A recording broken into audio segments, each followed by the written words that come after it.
Yes, people. We are back live. We are back live on the Sarcasm City TV YouTube for another edition of the Man Them United podcast meets the Ballers at the Bridge podcast meets Talking That Tottenham Talk podcast, which is a crossover of the three podcasts. So we'll be here talking all things Manchester United, Chelsea, and Tottenham Hotspur. Peter will be here shortly, people. Don't worry about that. Peter will be here, so you will get the Chelsea representative. Well, man, like the young G, the young king himself. Jez is in the building. What are you telling me, Jez? You good? Hey man, I'm good. Tomorrow, Champions League game, must win again for us. So yeah, man, come on. When we say must win, obviously your name says there Leipzig owns us. So are you talking about Tottenham? Are you talking about Dortmund? Are you talking about Stuttgart? Like who are you representing currently? Right now, hold Yes. on, let me change the name. I'm representing the Spurs for today. How you representing? How nice are you? How nice are you to represent I'm, Spurs for today? hey, I'm a nice guy, man. Come on. Yeah, clearly. But before we get into all things Manchester United, Chelsea, and Tottenham, please make sure whether you're watching this live right now or whether you're watching this back afterwards, hit the like button on the video. Vitally important you do that. Hit that like button. Share this across all the socials. You can see my name there, and that's me, Flawless. Share this across all the socials and subscribe to the channel, Sarcasm City TV as well. And when you subscribe, make sure you hit the notification bell. Vitally important you do that. Hit the notification bell. Road to 5K. Please keep all your comments and questions Manchester United, Chelsea, and Tottenham related, people. And you don't have to question the fan of their club. So you may have a Chelsea question for me. You might have a Manchester United question for Jez. You may have a Spurs question for Peter when he gets here. But Jez already mentioned it. It's in the title. Manchester United, Chelsea, and Spurs all in Europe this week. So obviously you have Chelsea and Spurs in the Champions League, Manchester United in the Europa League. So we'll start with Spurs, Jez, because you mentioned it already. Must-win game. So thoughts on the game.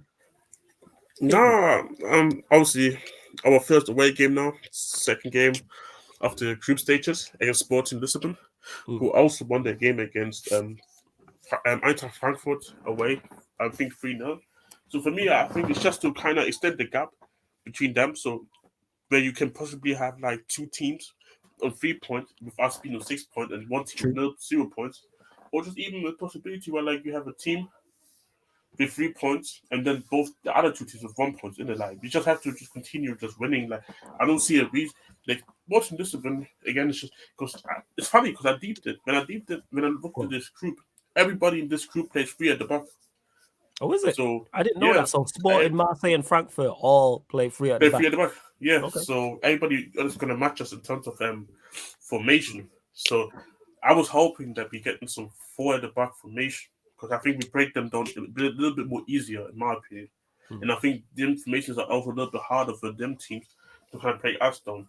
But now they're matching us. It's going to be interesting. It's going to be interesting battle.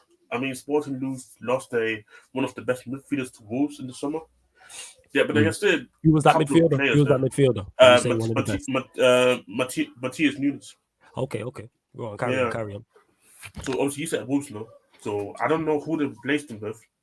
So I have to check it out. But they still have a couple of danger men in their team that I can look at and say, yo, we just need to be careful because they got players that can stretch out the pitch. They can create chances. So we just have to be careful as well.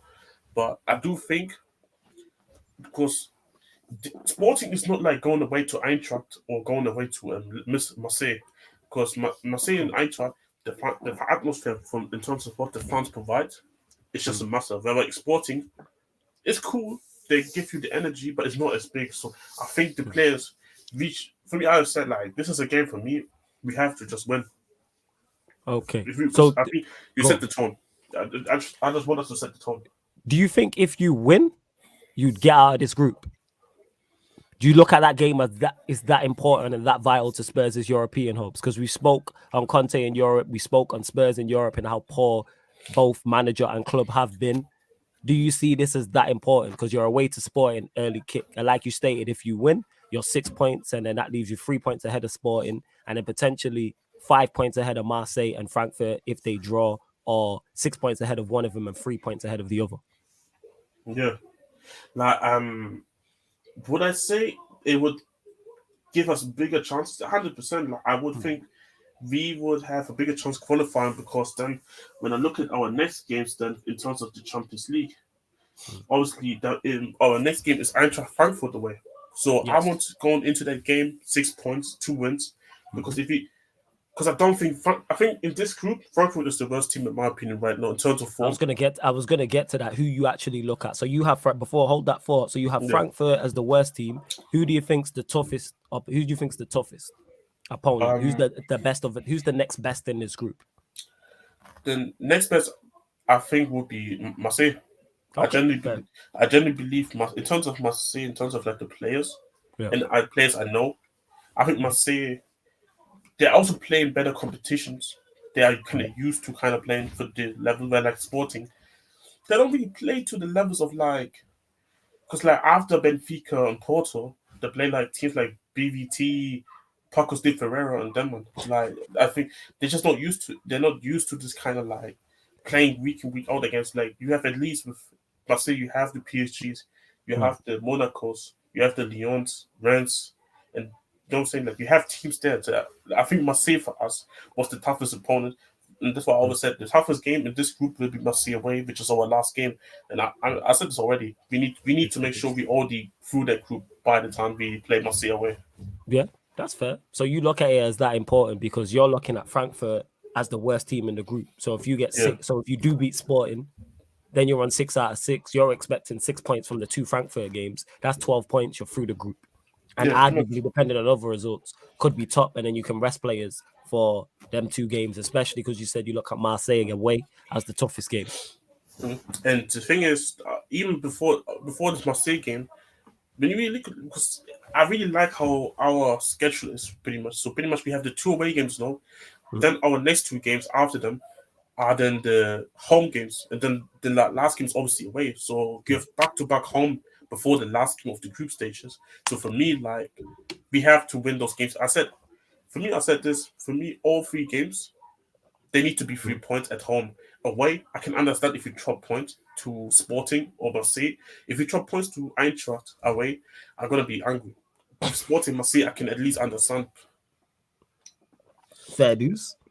So do you give, what's the word I'm looking for?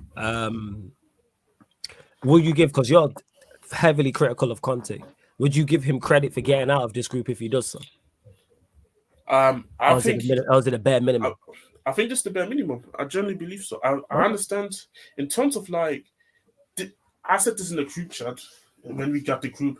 Obviously, first I was gassed, then obviously being able a couple hours sitting down, relaxing, and then saying stop it and was able to calm down after celebrating the group year, not get the PSG and then man. I was like thinking, this is actually a very good group because I think this group challenges us in terms of like this group can tell us what we're about. And I said if we can't make it out of this group, then we fraud for the season, bro. Hmm. Not because I don't think not because I don't think that or in the league we can't finish top four anymore. But in terms of what's and a project needs to show me like science in it, and I Yeah, think facts. our team. And I think for me to believe in a project and seeing science is if we make it out of the group. If Hmm. you go down to Europa League, I don't. Of course, like Europa League, okay, at least it's another competition where we can win a trophy. But in the same Yeah. time, you just put extra games there, and really and truly, my expectation in this group is to go simple, really simple as that. Like, if you would have told me we would have drawn a Paris Saint Germain and then we had Inter Milan chewing us then as in the Hmm. football, then I would have understood if you tell me, okay, Spurs is not getting out of the group. I would have understood that. But with this group, when I generally look at it, we should be we You're should the be best making team in the this. group. We should be, yeah. I Yeah. believe we are the best team in the group. Doesn't mean that we are crazy like a lot better than the other teams. No, I think the gaps in terms of Yeah. talent and is not far apart from each Hmm. other team. Other than the Frankfurt, I think with Frankfurt there's a massive decline compared from last season. So other than Frankfurt, between Sporting Lisbon and Hmm. Marseille and us, I don't think there's a crazy gap. I still think there's a gap big enough for me where I can say comfortably that we are the best team in that group.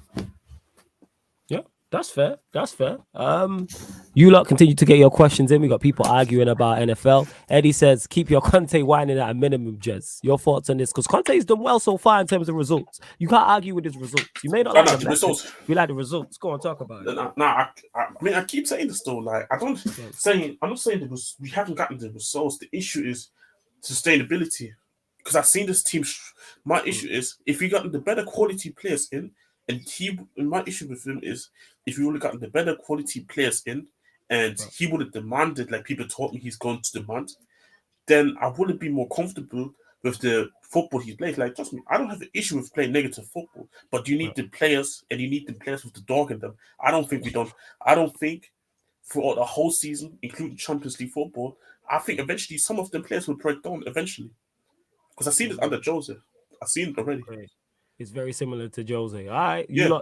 Hey, Eddie, if you want to respond, feel free. Make sure you hit the like when you pull up. Ahmed here hating says Europa League United. Hey, that could be Chelsea. You lot got big games coming up, Ahmed.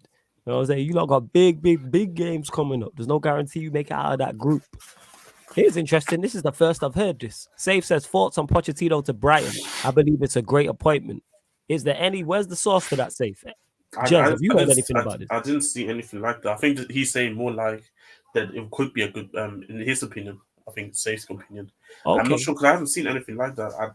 Me personally, I don't think it's a great appointment, to be honest. Like, I think talk about it. Why not? Because it is your former manager, and it is when Peter gets here, we'll ask him about Graham Potter, who's obviously the former Brighton manager. So this all links in. So go on. I think a massive thing with what Brighton had is that it was the recruitment and the people, that relationship that Graham Potter had with them. And I think he even took some of them with him to Chelsea. So Bowley, I think, pretty much paid a couple man to come to Chelsea that Potter is comfortable working with. And I don't think Pochettino has those type of people in his circle where he can say to Brighton, hire those people and then we can work here something. I don't think he has it in him. Like, I always said, like, I think Brighton is just a really, like, what Graham Potter, because Graham Potter was overperforming with the team massively. That team was not supposed to be finishing 9th last year. I don't believe Poch let them finish also 9th last year. I think the talent in that team is underrated actually, because it's just not the flashy names. Yeah, that's why I think people don't look at them like that. But in terms of like recruitment and the future planning and everything and how they're gonna be going on to it, tackling with Pochettino, I just don't see it happening. I always said, like, I think if Poch were to go to coaching again, I said, like, teams like Sevilla, teams like if Moutinho was Jose Mourinho wasn't at Roma, I said Roma would have been a good part for Poch. I think teams like Napoli, so those teams were like, you look at them and say they are big clubs, but it's not like the expectation is you need to win the league. You need to win the big trophy, the biggest trophy that you can win in terms of like a Champions. Let's say you're in the Champions League and they expect you to win the Champions League. Now, I think winning a cup winning like a domestic cup. I think if this is the achievement, I think coach could be comfortable and he could be working with the team. I think those teams will back him as well with money. So yeah, because I said like before that when he took PSG, I knew he's gonna get sacked. I knew he's not gonna win the Champions League, and I knew his reputation gonna go down after PSG because that was never the type of club I thought he should go to because it just doesn't fit to him. That makes sense. I actually think that Pochettino to Brighton would be a great appointment for Brighton. But from Pochettino's perspective, I have no idea why he would go to Brighton. And that's no disrespect to Brighton, but Pochettino is now operating at a higher level. He's now fully at a higher level than Brighton. He was at Spurs. He then stepped up a level to PSG. So even if he doesn't go to a team on the level of PSG, he can still go down to a Spurs level team. Yeah, so he'll get linked to them. Where he'll 100%. Go, I don't know. It depends on what he wants to. He doesn't have to. Poch now doesn't have to prove himself in terms of performing at a lower level. We've seen him do it at Southampton. We've seen him do it at Tottenham Hotspur. He can still dine at the big boy table. Whether he's good enough to dine at the big boy table is a whole different conversation. But he's proved that he deserves his shot. Very similar to Graham Potter moving to Chelsea. He deserves. He's shown he deserves his shot. Now, is he good enough? We'll find out. Very similar to my manager, Ten Hag. He's done enough to the point where it's like, all right, you're now dining at the big table. How good are you? And we are going to find out in regards to that. Where does Poch go next? I'm not sure. I really don't know where Poch goes next I because can't. there's I can't no lie. obvious job for me. Go on, hit me, I can't Jess. lie. I wanted him to go to. I actually wanted him to go to Dortmund. I thought that would been a club that I think they recruit well. I Dortmund's think a the shout. philosophy, Go the on. philosophy in terms of like how they run as a club fits him. I think this would have been a club. People said Juventus. I've and said how Poch. Obviously, now the Tuchel sack, I can see Tuchel going to Juventus. When Allegri leaves, but before people said Juventus, I disagree with Juventus. How come you disagree with Juventus? Go on. Not because Juventus is not. I think Juventus would be in terms of like pro Poch, in terms of what Juventus are as a club. I don't. I think the expectation of the fans Mhm. and the demands. I think he really just needs to go a club where when the expectation aren't high in terms of like the pressure is you have to perform to a very high level in terms of winning something, in terms of like winning like a league or something. Because when he comes to Juventus, the expectation is to win a league, bro. Mhm. And the fans have very high standards. PSG fans, when I said that, bro, have high standards in terms of yeah, they're a new club, but they are good enough where they can say we should be winning the Champions League. And I think with Juventus, like you need to win the Serie A, and I feel like I don't know. I wouldn't say it's a horrible move if he goes to Juventus, Yeah, I but don't think it's a horrible move. But go on. but I don't know. See, I would give it a 60-40. That's what I would say. I couldn't comfortably say that. I couldn't comfortably say it would be actually like a 70-30 or 80-20. You know what I'm saying? Like, I don't know. It's just, even Juventus, the last 3 years, how they've been run as a club as well. The recruitment, the boards, and the stories I've been reading, it doesn't convince me either. Here's what I'd say to that though. There's no. What other team can he go to? What other team can he go to? Welcome to the show. Peter's in the building as well. What other team can he go to? Like That's why I said Sevilla. when we're talking about dining at the top table, Juventus dine at the top table. I'm saying whether they're Yeah, successful or not, they're in the room, they're at the they'll table. always be there, yeah. No, I Dortmund agree are with that. not. You know what I'm saying? Like outside of Juventus, what's a better fit for him in terms of wanting to prove himself domestically and in the champs? As good as Dortmund are, like Dortmund are a good club to go to, but they're more of a Spurs in terms of a stepping stone club to show you are good enough. Very Klopp did it. Proved he Yeah, was good at Dortmund, then he got his shot at Liverpool. And that's where Poch isn't in the boat of getting his shot. He's in the where like I need to be dining at the top table to see if he's good enough because we're in the unknown with him. We don't know. He only had it at PSG and he was there what a year and a half was it? year and a half, yeah, A pretty year and a much. half it was. So, to me, Juventus fits. And I, one of them Italian club fits, to be honest, better than I think Italy would be a really good move. Like yeah. I agree with in terms of Italy and Spain. I think Hmm. these are the two countries I say he could go to. I think the issue is like, trust me, in terms of like since this whole PSG thing, bro, the way people talk about Poch is now like you would think he's worse than Oliver, bro. Generally speaking, when I speak to people about Poch, I can't even have proper conversations no more with them because like they look now what do you do to Neymar, Messi, and Mbappe and all this type of stuff, and I tell you no, he's not a bad coach. It wasn't the Hmm. right fit, and he kind of fucked it now in terms of like his reputation, and it's among football fans. Like I generally everywhere where I go, everybody when they talk about PSG and they're looking at the way they perform right now, uh, how could Punch not get it done? What was wrong with him?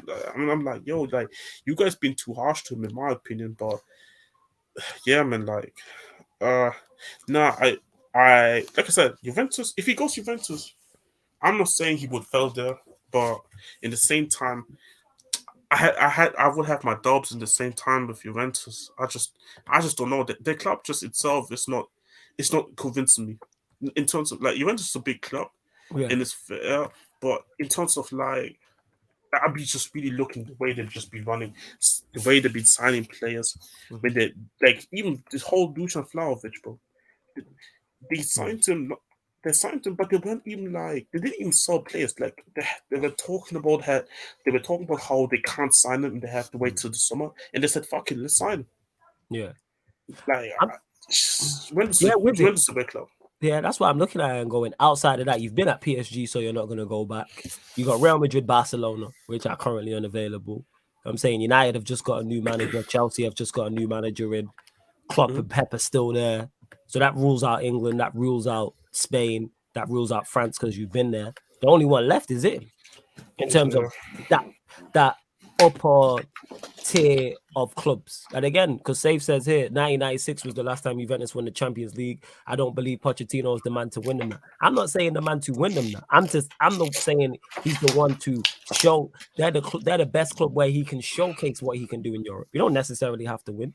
He might reach a quarterfinals, a semi-final, similar to what Allegri did. Like Allegri's never won it, but Allegri showed his levels at some point where he's reached. I swear, did he not reach a couple finals with that Juventus team? I think he made 2 finals. He made 2 finals, and I'm sure he's made over the last stages as well. Peter's in the building. No, Peter, what are you telling me, family? You good?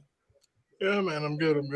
Yeah, man, love to hear it, fam. We're just talking about because someone mentioned about Poch to Brighton, so that's why we was talking about Poch. But yeah, say go from PSG to Brighton. That doesn't make any sense. Yeah, that's exactly what I said. That's exactly what I said. I said it makes no sense for him to dip lower levels like that. I was like, you go somewhere else, you can prove yourself. That's what I would say. Safe says if Conte reaches the quarterfinals of the Champions League, it's a success in my opinion, considering his poor record. Yeah, it's a success. Yeah, I think we're all in agreement with that. It's a success. Yeah, I agree. I said if you finish first in our group, and depending on who we get in the first knockout rounds, if it's a team that I can look at and say we can beat that team, then then I said knockout is fair play. But Peter, we'll go to you. Obviously, it's the biggest news regarding your club. You lot continue to get your questions in as well. Tuchel sacked. Me and you haven't actually spoken any of this. So Thomas Tuchel's been sacked. Graham Potter's been hired. Your thoughts, Peter? Firstly, on the Tuchel sacking and everything that came out about it, and then the Graham Potter hiring as well. The floor is yours, my brother. That's not the way you treat elite level coaches at a big club, man. Okay, interesting. What our owners did, that's not the way you do things. The process, the logic is fucked up. You don't give a guy that money in the summer. You don't put out the PR saying he's going to have time and patience to build his team and then stick the knife in him 7 games into the season. You don't do that. That's not it, man. That's not it. Let's be honest. What has this ownership group done for our club? Nothing. They bought us, basically via putting together some dope portfolio when plenty of other people wanted to buy us.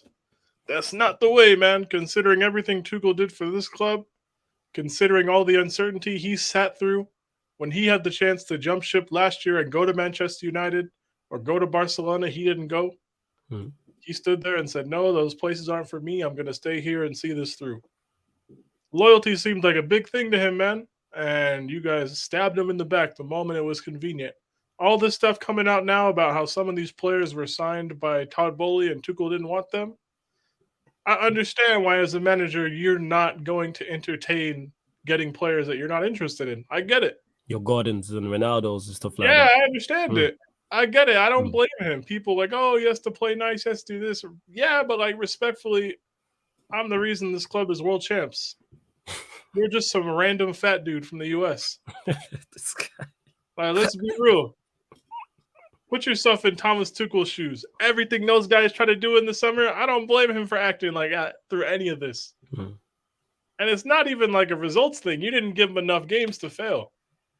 That's one thing I always said was the 7 games. My thing is, if you and Tuchel aren't getting along from day one, then sack him before a ball is kicked. Have some balls. Sack him. Say, hey, philosophically, we're in a different place. And we want to go in a different direction, and we don't believe he's the guy to take us there. We understand this is unpopular, but we will absolutely do everything we can to ensure the long-term healthy future of this football club. Put out some fucking statement. We've basically said nothing since Tuchel was gone last week. And I don't know, man, that just doesn't seem the way. That doesn't seem the way. Or even when Roman sacked Lampard, Roman wrote a letter to the fans. He'd never done that for a manager before. It's very naive. It's very classless. And that's a warning sign to any elite level coach who's looking at Chelsea as a project. Why would a Hansi Flick? Why would a Luis Enrique? Why would a Pep Guardiola somewhere down the line want to go work for somebody like that? Look at everything Thomas Tuchel did for a club, and this is what happened. This is how you guys did him. You didn't even have the decency to sack him over summer and cut ties and like face the music. You're trying to PR it and make him seem like the bad guy. Nah, man, that doesn't run. That's not how this is. Like it's very amateur, very, very amateur. And let me say this. Go on, talk about it. This nigga Graham Potter, this shit better work. This shit better work.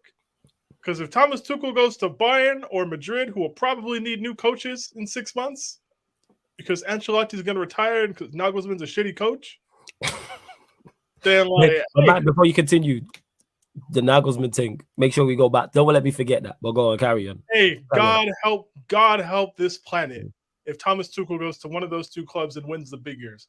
God help this planet. You don't kick managers like that to the curb. Like, you don't do it like that. Not like that, man. That's not how this should run. I'm sorry. That's very amateur. It's very unprofessional. It's very short-sighted. You can now you're gonna spend time trying to sell me on a project and good football and all this shit. We had that under Sarri. You niggas didn't care. You niggas didn't like him. You turned on the team when we were doing fine. I was cool with it. We had it under Sarri. We tried it under AVB. The players gave it 6 months and said, "Get the fuck out of here." What's going to stop these players from turning on Graham Potter in 18 months? What's going to stop them? Like, respectfully, they turned on a world champ, a man who made them European champs. This football club hadn't won a Champions League knockout round tie in 7 years, and then Thomas Tuchel came in. 7 fucking years. Was it 7 years? Yes. None of these players had won a knockout round tie in the Champions League for Chelsea. None of them. None of them. And he gave them winners' medals. And this is how they did him. All right, man. All right. That's what we're going to do. Hey, Graham Potter, you better be a damn good coach. Because if we get packed on Wednesday, if we go to Europa League as world champions, we're going to have a conversation. You better win, nigga. You better win. And I'm not here to sell on some project and good football. I know you niggas deep down don't care about good football. I know you don't, because we tried that and we achieved the objectives for the season. And you niggas hated that coach. You talked about wishing lung cancer on him because he smoked. You got mad because you didn't play Conte as a DM, which the two managers after him didn't play him as a DM either because they know he's not a DM. You guys trying to tell him how to coach. You guys don't give a fuck about good football. This fan base doesn't give a fuck about good football. That's what kills me. Every few years we go through this, we act like we care about the brand of football. We don't give a fuck. We don't care, Chief. If he doesn't win, if this nigga gets his 5th, hey, God help him. He's going to need it. If I see welcome to Real Madrid, Thomas Tuchel, I'm going Madrid. I'll be real. I'm going Madrid. I'm serious. Madrid, Bayern, chat to me. Thomas Tuchel goes either of those places, I'm going. I can't lie. This has some good shots right there, fam. Like, I can't lie. Ancelotti's not going to stay forever. Nagelsmann. Ancelotti's going to retire because he wants to retire. Yeah. I ain't gonna lie. I'm an honorary Madrid fan because of Benzema anyway. Go out to another Villarreal level team and see if you can keep your job, Chief.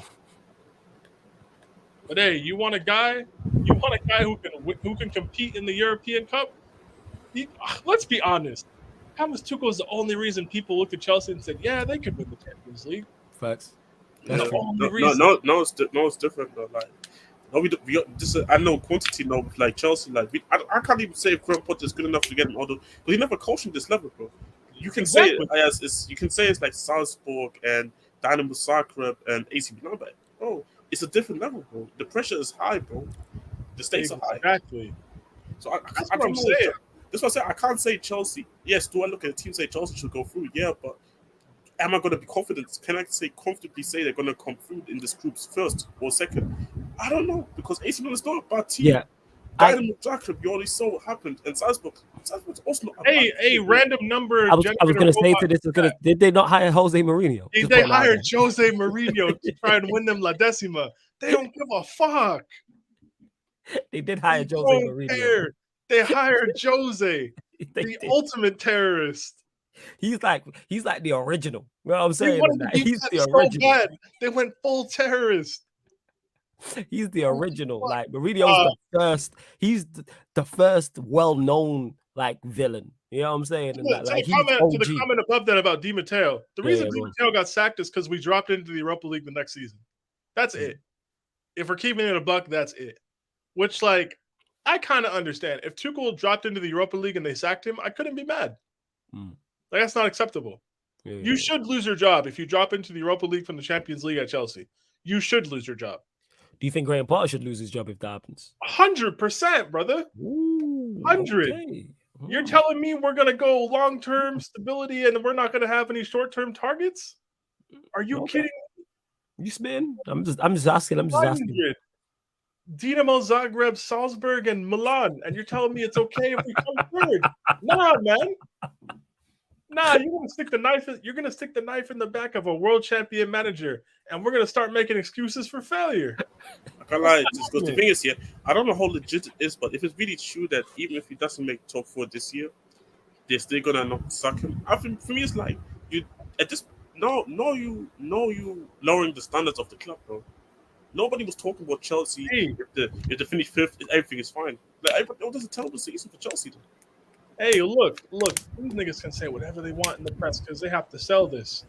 But the beautiful thing about this is we're going to find out if this man's a good manager or if he isn't. At the end of the day, Lampard got through a group.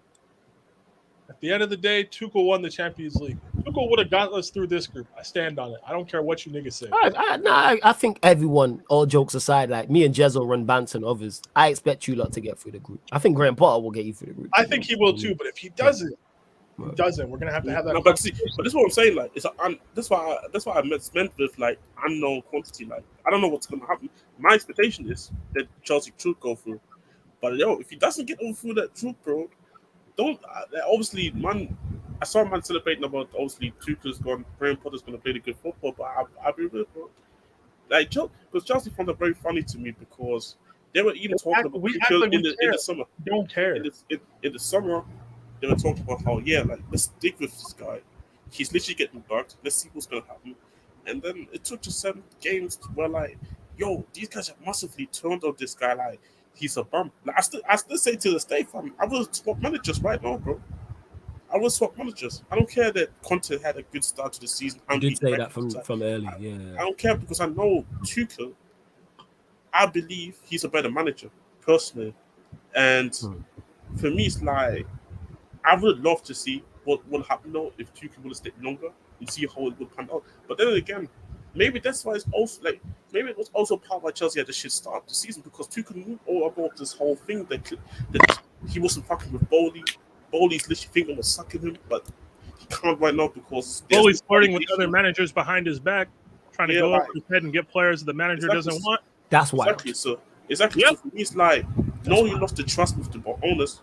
And then you expect him also to put more performances. So for me, it's kind of like I can look at Tuchel and say, I can understand now why the team is playing shit.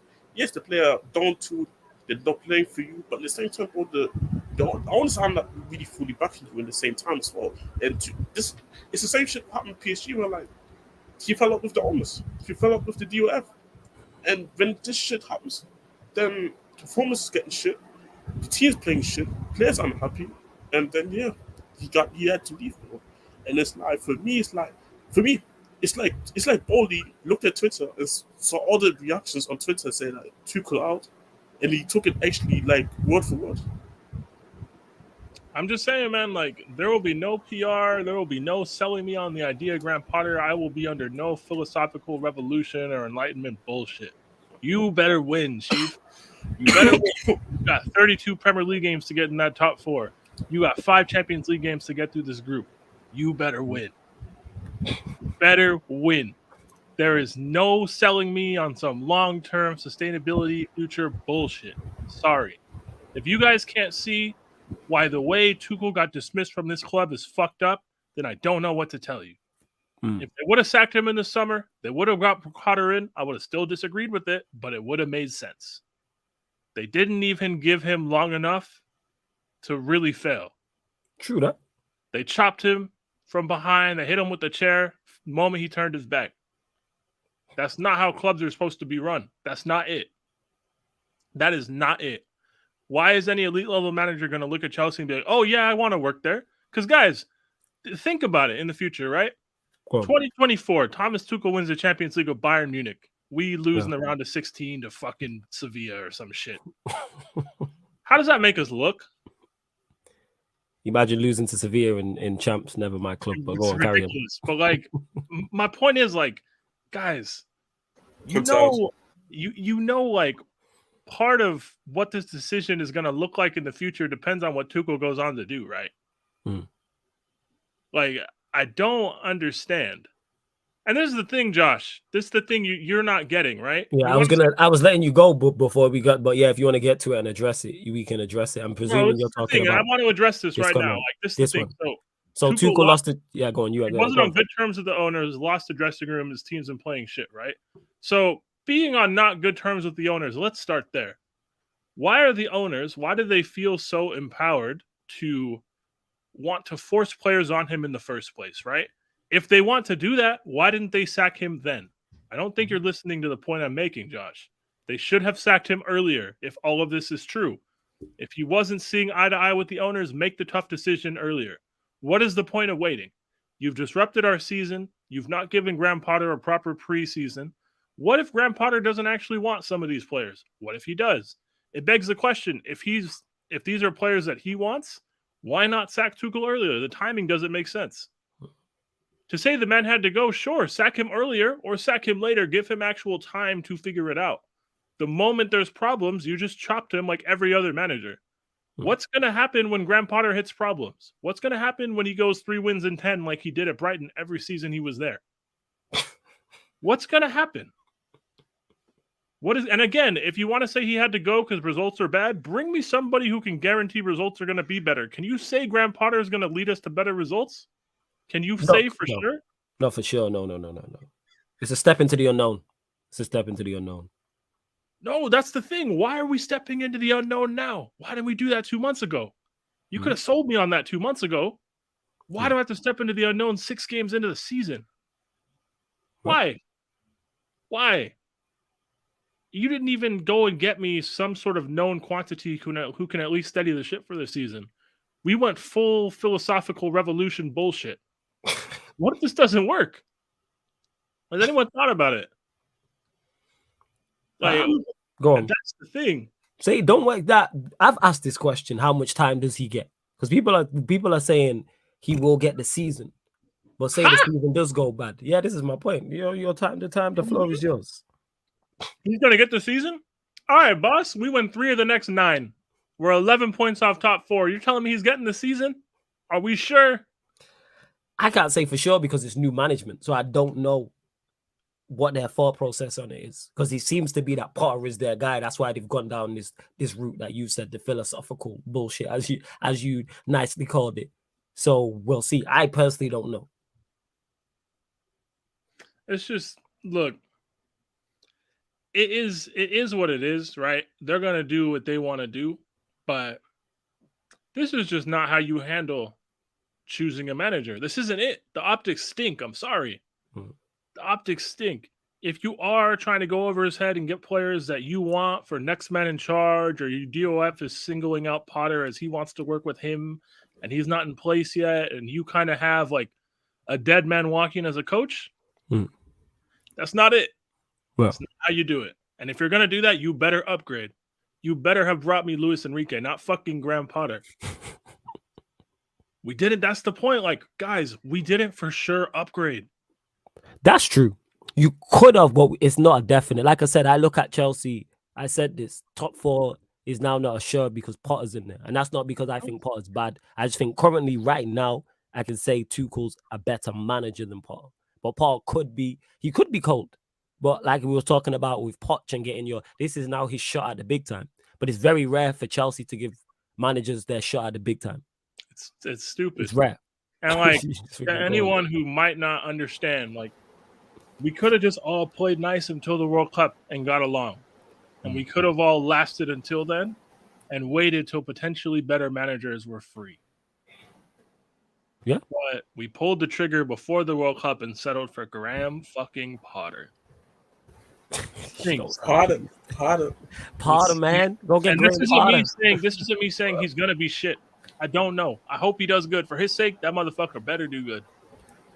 But this isn't how the ends don't justify the means here. I'm sorry. At least not yet. If he wins us the UCL, I'll hold my hands up and say, hey man, you match what Thomas Tuchel did. Now go build on it. That's the fucked up part. You're replacing the guy who won the UCL. You're not replacing the guy who replaced the guy. You are replacing Lampard. Yeah, you are the replacement. So it's like, hey, man, you better win something. We got to 2 finals last year. Yeah, we lost. People want to make jokes. We lost on pens both times. It's hilarious. I get it.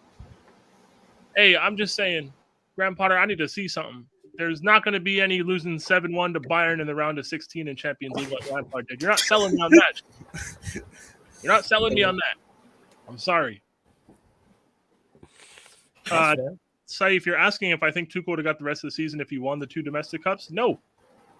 He wouldn't have. It was already this decision was already made. And big up to Worldwide Chelsea and Cam's in the cut as well. Big up to Black Diamond, all the regulars, all the new people as well. Go on, fam, carry on. The moment Tuchel started airing them on WhatsApp because he didn't want to talk to them stupid niggas, then they were gonna sack him.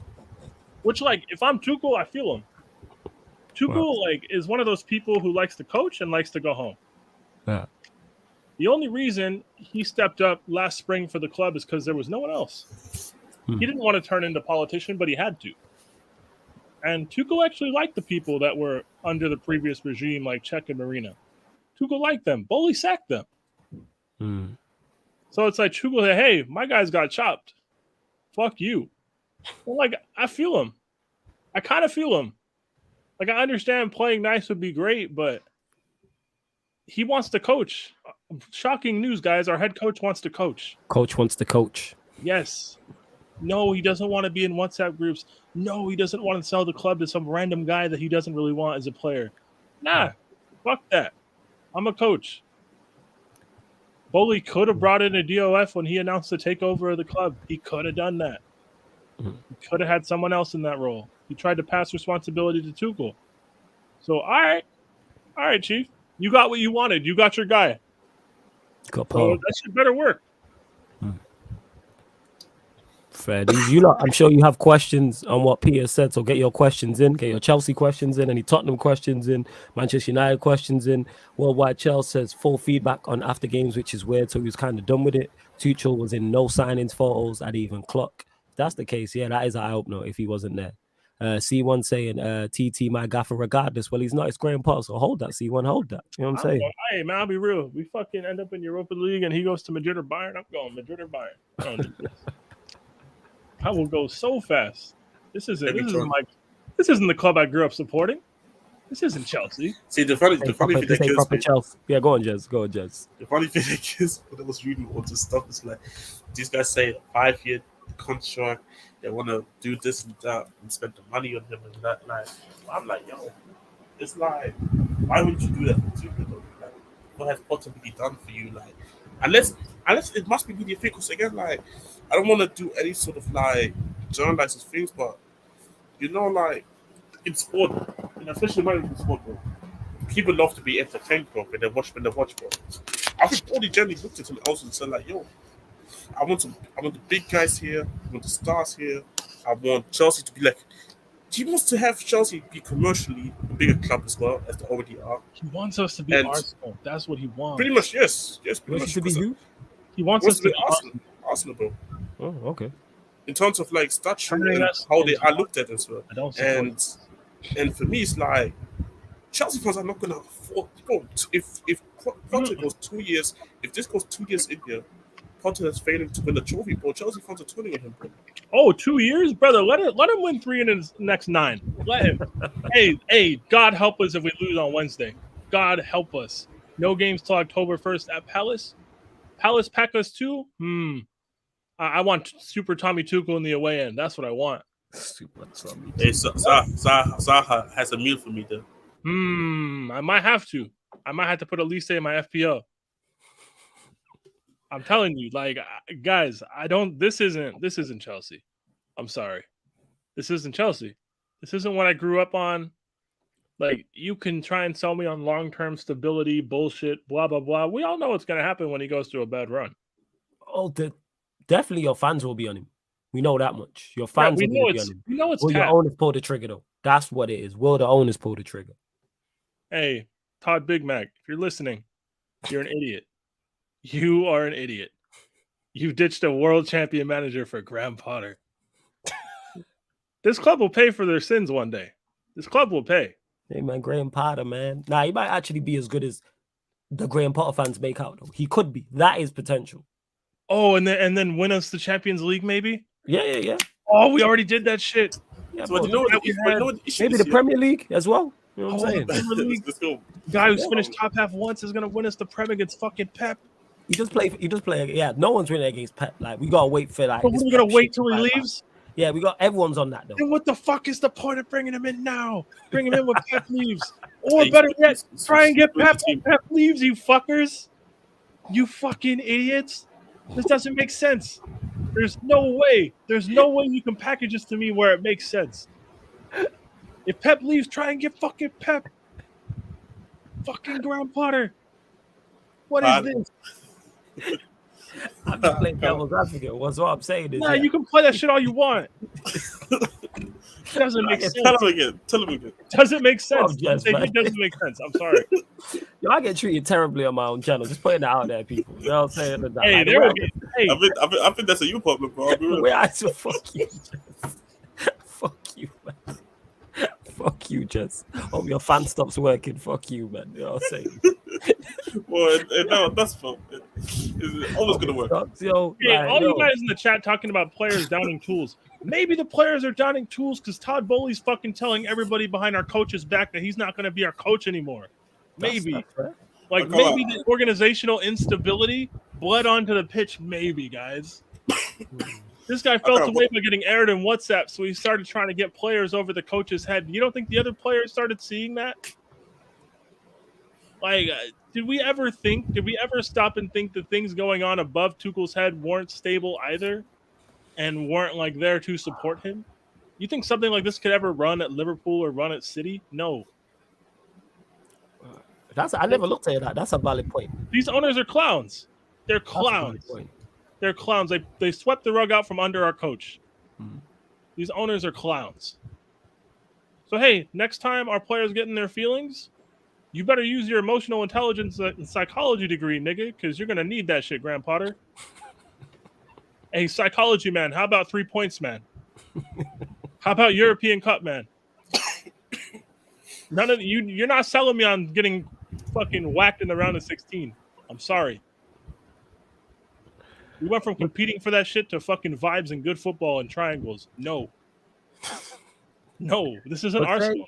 Like That's you not said, what we do. with the Pep thing, say you're trying to build to when Pep leaves, and then you go for a league title. And Graham Potter's the guy, and he's built whatever he needs to build, and he is as good as the likes of Ryan, who like we'll use Ryan as an example. All You right, said fellas. Graham What Potter's the all that. fuck Go on. can Graham Potter build that Thomas Tuchel can't build?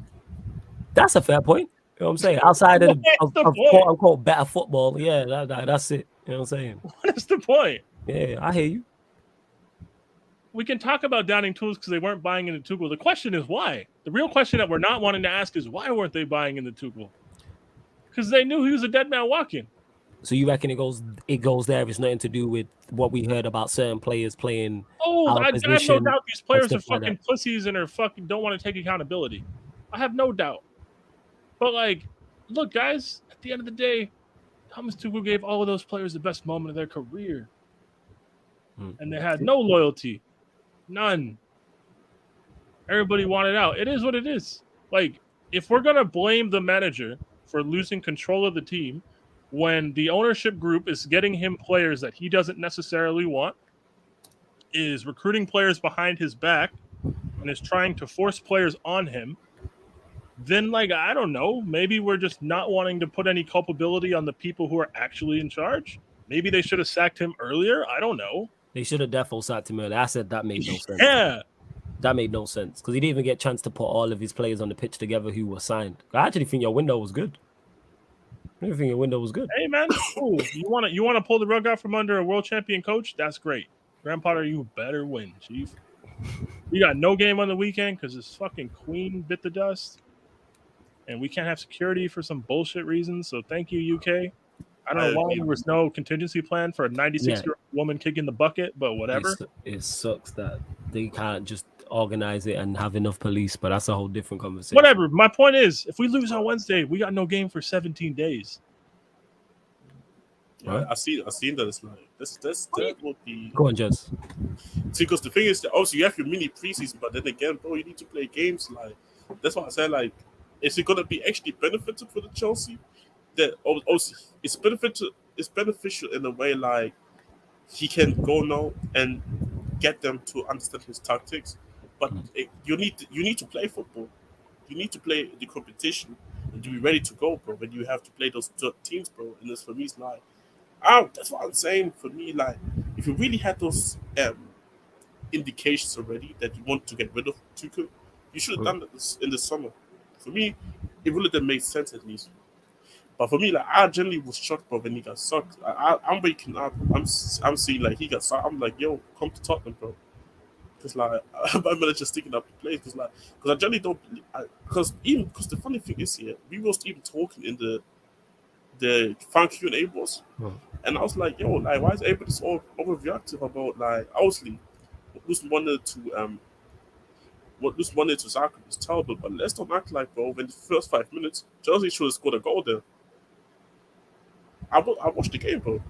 Like, did you watch? I didn't see the. I didn't see the first. I watched the game, bro. Chelsea had chances created to score, but then Deuce didn't want to shoot the ball and stuff. So for me, it's like I said, that's why I said, it's too good. I think we need the signing all good with that, but you need at least 2 more attackers in that front three for me to convince. Because I just don't. Yes, I still have very small stocks in Harvard, but the brother's clearly not good enough for Chelsea, and I don't think he will be good enough for Chelsea. He can do it properly somewhere else. Mount is just Mount, bro. I don't even want to talk about that, brother. CH. I don't care what type of remontada you think he's gonna get. CH and Pulisic. I don't know what this remontada thing is like about. These guys are gonna turn up. No, they're not gonna turn up. I bet money, bro. They're gonna have a little purple patch, I believe. They can have a little purple patch where they make people believe they actually play well, but then reality just hits them in the face and it's like, yeah, these guys are just not that good, bro. Yeah, Prime's in the building as well. What are you saying, Prime? You good? Yeah, well, Peter's spitting facts. But, get to that. I actually put the link. My bad. Like I didn't even mean to drop it in the Q&A thing, but it's Calm Prime in it. It's cool. I can leave. No. Stay in it. That's just me saying that in it. So you seen the message. It's cool because we're talking Chelsea anyway. It's calm. It's not a problem. I want to hear your thoughts on it anyway because you are very similar. Because in terms of your thoughts, because Murtaz's saying Prime smiling right now because he got cooked for saying exactly what Peter was saying, but yeah, it's Prime in it. So you know that's no. I'm not smiling. But that's kind of like the message is all well and good, but if we don't like the messenger, like it is what it is. You feel me? You have to hold that, Prime. You know what I'm saying? Like, no. If anything, shoot flawless, not the messenger. Anyway, what kind of shit is that? Exactly. Anyway, no, like the thing is. Wait, Joshua said I rate Southgate as a manager. Bro, I'm not English. Of course I can rate Southgate. Who cares? Yeah, that's fair. But anyway, no, like Peter's right. The thing is with Potter, people when things go bad, Chelsea fans who want to try and preach this, give manager time. This is the same bullshit. In the comments. Don't put any more of his comments up. Who Joshua's a Pulisic then? He has to be. No one gives a fuck about these attackers playing wingback. They're playing that because they're shit in the final third, all right? Stop it. You guys defending our attack and throwing our manager on the bus, you're the real terrorist. Exactly. No, Peter's spitting. These managers these fake fans that claim that give managers time at Chelsea. In our fan base. You weren't willing to give Frank time when we lost 3-1, no? You weren't willing to give Tuchel time now. You're not going to give because respectfully to Potter, in the grand scheme of things in world football, who the fuck is he really? Yes. If we can get rid of a walk, get rid of a Champions League winning, a world-class manager who we can arguably top 3 in the world, definitely top 5. We can get rid of him like nothing. And to Bowley especially, who the fuck is Graham Potter? When we go through a rough patch, as much as he wants to say we're going to back him, yada, yada, yada, we go through a rough patch, the Chelsea fans will turn. And because he's a new owner and still trying to get people on side, he will get rid of him. This isn't like, even Roman wouldn't pull this bullshit like this. But even if Roman did something like this, he never would have. I know, because Roman's not an idiot. But even if he was to do something like this, at least with Roman, we could say, you know what, Roman has something planned. Fair enough. We sacked Tuchel, bringing an interim to the end of the season or whatever. We'll get someone in the summer, or we'll get someone after the World Cup. At least we trust Roman to do something. But this is just. I tweeted this out, like either cook or be cooked. Like, Wally needs to have something up his sleeve. But I don't trust Chelsea fans to put pressure on this guy. They'll blame Potter, or they'll blame Mount, or they'll blame this guy or that guy or whatever. They won't put pressure on Bowley because he has to now deliver. Like you have to now deliver. And the sneaky thing is, if you want to get rid of Tuchel, because I'm not necessarily whatever, it is what it is. If you want to get rid of him, do it in the summer when there's still plenty of time, and bring in Potter. And then it is what it is. We have to live by that. Don't do it now when Chelsea fans, it looks like the majority have turned after that Zagreb game. So if you sack him, you're not going to get backlash. That's what I don't like. It's things like that. Yep. You try to kick him out the door when his stocks were low, trying to escape the pressure and escape the heat for making a big decision. And then all these things come out talking about how the decision was made last week. I heard that. The decision was made last week. How come you let a dead man walk for a week? Yeah. I heard that before the game against Zagreb. The result didn't matter. This is what I heard. Exactly. I'm like, all right, cool. So it's we sacked the manager and brought in someone who's already in a job. What is it? What are we, like a month or so, 6 weeks into the season, whatever it is? In the space of like 6 hours, like in all of Chelsea or Roman, who sacks managers for fun, quote unquote. Look at Man United, who's been sacking managers lately. Whatever. Has any club, especially a big club, brought in a new manager in the space of 6 hours who's currently in a job? The turnaround was quick. It's too quick. It stinks, man. No, it stinks. You know, they knew what they were gonna do. They were just waiting to push the button.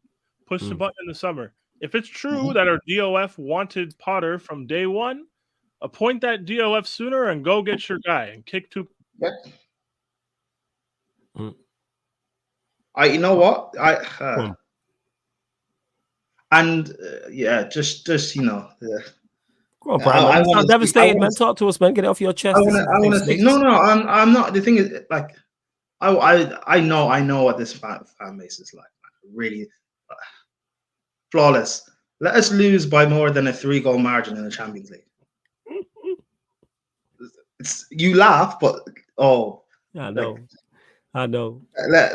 We Lewandowski's at Barcelona right now, and he's doing up bits. He's still got Benzema, who dropped a hat trick last season. If by some miracle we get passed around the 16, ain't trying to see my guy Karim again. Just putting it out there, innit? You ain't trying to see him again. I said you ain't trying to see my guy Karim again. But go on, Karim. Bro, forget Inter Milan with Lukaku. Nah, you don't deal with Lukaku. Are you sure? Yeah. You have more than hold on. You guys are playing AC. Flawless. No, but just you know what picture it. We lose 3-0 or 4-1. Lukaku scores one of the goals and celebrates at the bridge. Picture it, Flawless. Oh yeah. That's chaos. No, but hold on. Bro, Potter would need to get sacked on the spot. Do you know what my fans are like? Your fan base would absolutely. You're right. Your fan base is spitting. Your fan base with that image, even if it was 3-0 and he scored the third goal, would go into meltdown. Him stood in front of Timo. You know what I'm saying? Actually, you know what? Not even Lukaku scoring. Lukaku celebrating.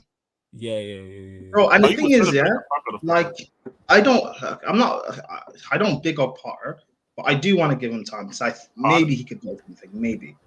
But I know what these fans are like, and the downgrade is just weird. Like, if we sacked Frank and brought in Potter, then you know what? Fair enough. You could sell it and say he's a young up and coming manager. We're still trying to build this something, because that's what I was saying with Frank. Sack him and go get me. End of the season, sack Frank. Go get me Nagelsmann. This up and coming young manager. We can build something. Fine. I'm all for it. I'll back it. I don't care. It's fine. Mm-hmm.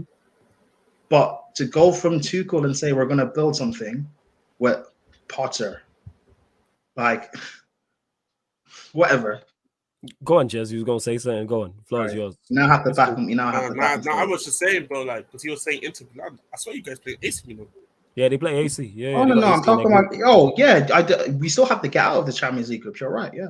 I don't expect you to get out of the group. That being said, I was debating what game to do on Wednesday, and I did go with Chelsea Salzburg. And after hearing Peter speak and hearing Prime speak, and just the thought process of it all, and Graham Potter, like how much pressure and how many eyeballs is going to be on that game. Oh, I'm definitely doing that watch along. Bro, he's never faced pressure like this before. I'm definitely doing Brighton that fans watch last mid-season last year wanted Potter's head. A small section of Brighton fans wanted Potter's head. Yeah, they did. Let that happen to Chelsea. Let's see what happens. Oh. Well, you lot continue to get your questions in. They don't have to be on the topic we're talking about. It can be something else Chelsea related. It can be Spurs related. It can be Manchester United related. Like, feel free. Obviously, if you do want to talk about this is calm. You know what I'm saying? Flawless and I stood in solidarity with you, mans. Now it's time to we'll see. Like I say, I'm gonna be watching Chelsea closely because I wanted to watch them versus AC Milan anyway. I'm interested in seeing. I'm interested in this because I've been hearing a lot about Rafael Leao. So I'm like, all right, let me watch this guy. I've been hearing a lot. Bro, Leao's gonna Flo. If you know this death and stuff didn't happen with the Queen and stuff like that, we would have played. Like, we've got Liverpool coming up. You do have Liverpool and City as well, innit? Today, technically, or I guess tomorrow, Wednesday, and then we've got to play Liverpool at the weekend at the Bridge, and we haven't beaten Liverpool. I don't think it's going ahead though. No, I know, but I'm just saying if the Queen and dying and stuff didn't happen, we'd have to face Liverpool at the Bridge, and we haven't beaten them in the last 4 or 5 attempts. And the only reason we've been able to get good results or performances is because of Tuchel. We play this high. I don't care how bad Liverpool may seem. This high line, we're getting cooked. Brian, you need to give Potter time to implement his philosophy, bro. That's from Z. I know that, and I'm fine with that. Tell that to my fan base. Peter, where do you stand on this? Are you with this? I mean, I kind of have to be, but I just think philosophically, man, the way our owners went about this, I don't like it. Part of me, I'm not going to lie, part of me wants us to crash and burn just to see what happens next. Part of me wants us to completely fall off the rails. Because a lot of people are making a lot of excuses for these same underperforming players. And they're trying to cast Thomas Tuchel as the fall guy. As if some of these players don't just stink. We haven't seen them under 3 or 4 different coaches fucking stink. Right? I can only give a clean slate so many times. Yeah. I'm sorry, guys. Hakim Ziyech stinks. I'm sorry. Mason Mount is James Milner. I'm sorry. He's what? What did you say? Mason Mount is James Milner. I've seen some of these guys under 3 or 4 different coaches. Flawless. Or not flawless. And why am I going to get clean slates for Graham Potter? Peter, I saw something on the TL, yeah? Someone said, name a Chelsea player that I think will have a revival under Potter. Someone put Ruben Loftus-Cheek. And I'm like, you're in 2022. Can we give this a rest? This Ruben stuff. We give it a rest. We've seen these guys under enough coaches now. Are they gonna improve in the short term? I fucking hope so. We better. For the sake of everyone involved. But long term, dude, we're gonna have the same discussions next summer and the summer after. We're gonna hit a crossroads within the next 18 months under Graham Potter, and then what's gonna happen, guys? We're gonna be right back here. And they're going to try and tell me how the players feel alienated and they feel left to fend for themselves and Graham Potter is out of his depth and all this stuff. And then these I can people one will sec, you have might keep the going. One sec. nerve. These people will have the nerve to turn on the coach instead of the people who kicked a world champion manager to the curb to hire this coach. What's like, guys? Keep your eyes focused on the real criminals here. I don't wish bad on Graham Potter. I just don't think he's going to make this adaptation to elite level management as seamlessly as a lot of people like to pretend he will. I hope he does. To be clear, I have nothing personally against the guy. I just think this thought process and how we got to this point was moronic. And if you disagree, fair enough. But Roman wasn't perfect. Roman didn't do a lot of things well in his latter years at Chelsea. We all have our criticisms about the old regime. They would have never done something as amateur as this. Never. This is amateur, man. These guys are making it up as they go along. So I hope it works. I hope you can smile at the end of the season. I hope so. But we'll see. The funny thing is because we literally talked about how we're saying like we would understand this a lot more if Oh shit, my bad. No issue. Oh. Because the funny thing is we literally talked about it like a week before. It would make sense if actually Chelsea would actually go to upgrade to go to an Enrique, go to Zidane. So like I said, man, like he's gone now. I'm interested to see what Graham Potter is gonna do with Chelsea. Whatever it's gonna be, finish in the Europa League, or actually beat the expectation that we have. He actually maybe does do well for Chelsea. But then again, what is well in terms of like Potter? Because let's be honest, for Potter is getting to the quarterfinals. Because he's never been in the Champions League. But is this good enough for Chelsea? No. I think the expectation I would have for Chelsea as a club and the expectation of Potter are just too different. And I think now he needs to show it, bro, that he can match those expectations that Chelsea should. Because from what it sounds like and what Chelsea fans are willing to go through, it sounds like expectations are falling. Yep. I'm gonna say something right now, and I want you all to listen good. Thomas Tuchel is the only manager in the history of Chelsea Football Club to win UEFA Champions League knockout round ties in back-to-back seasons. The only one in the history of the club to win a knockout round tie in consecutive seasons. Oh yeah, because Mourinho played Barca, innit? You lot played Barca earlier, innit? Only one in the history. Wait. What? Thomas Tuchel is the only manager in the history of Chelsea Football Club to win a UEFA Champions League knockout round tie in consecutive seasons. He's the only one. 05-06, we got bumped in the last 16 by Barca, who ended up winning it. 06-07, we got to the quarterfinals. Mourinho got sacked in 07. 08, we had 08-09, we had fucking Scolari, right? Then we went to Hiddink. Ancelotti lost in the quarterfinals in 2010 or 2009 to United. And then, or it was 2010 to Inter, and then 2011 to United. Well, Inter was the round of 16. United was the quarterfinal. 2012, we won it with Di Matteo. He got bumped into the Europa League the next year. Mourinho came back. We got to a semifinal. Then we lost in the round of 16 the second season. Third season under Hiddink again, we lost in the round of 16. Under Conte, we weren't in it. Conte's second season, we got bitch slapped. Then under Sarri, we were in Europa League. Lampard's full season, we got bitch slapped. Under Tuchel, we won the thing, and then we got to the quarterfinal. He is the only manager in the history of this club to win Champions League knockout round ties in consecutive seasons. The only one. And we're talking European Cup. He's the best European Cup manager we've ever had. You guys in the comments can cry about it. You can call him Tuchelaban all you want. But at the end of the day, when it comes to us closing the gap with those elite teams across Europe, Tuchel was the quickest shortcut we had. And now he's gone. You know what's funny? You know when people like to say now that Chelsea have, football heritage, the Champions League, it's because of Tuchel. Yes. Probably we didn't win a knockout round tie for 7 years before Tuchel came in. All of a sudden Tuchel comes in and people act as if like we have this heritage. It's Tuchel. Yes.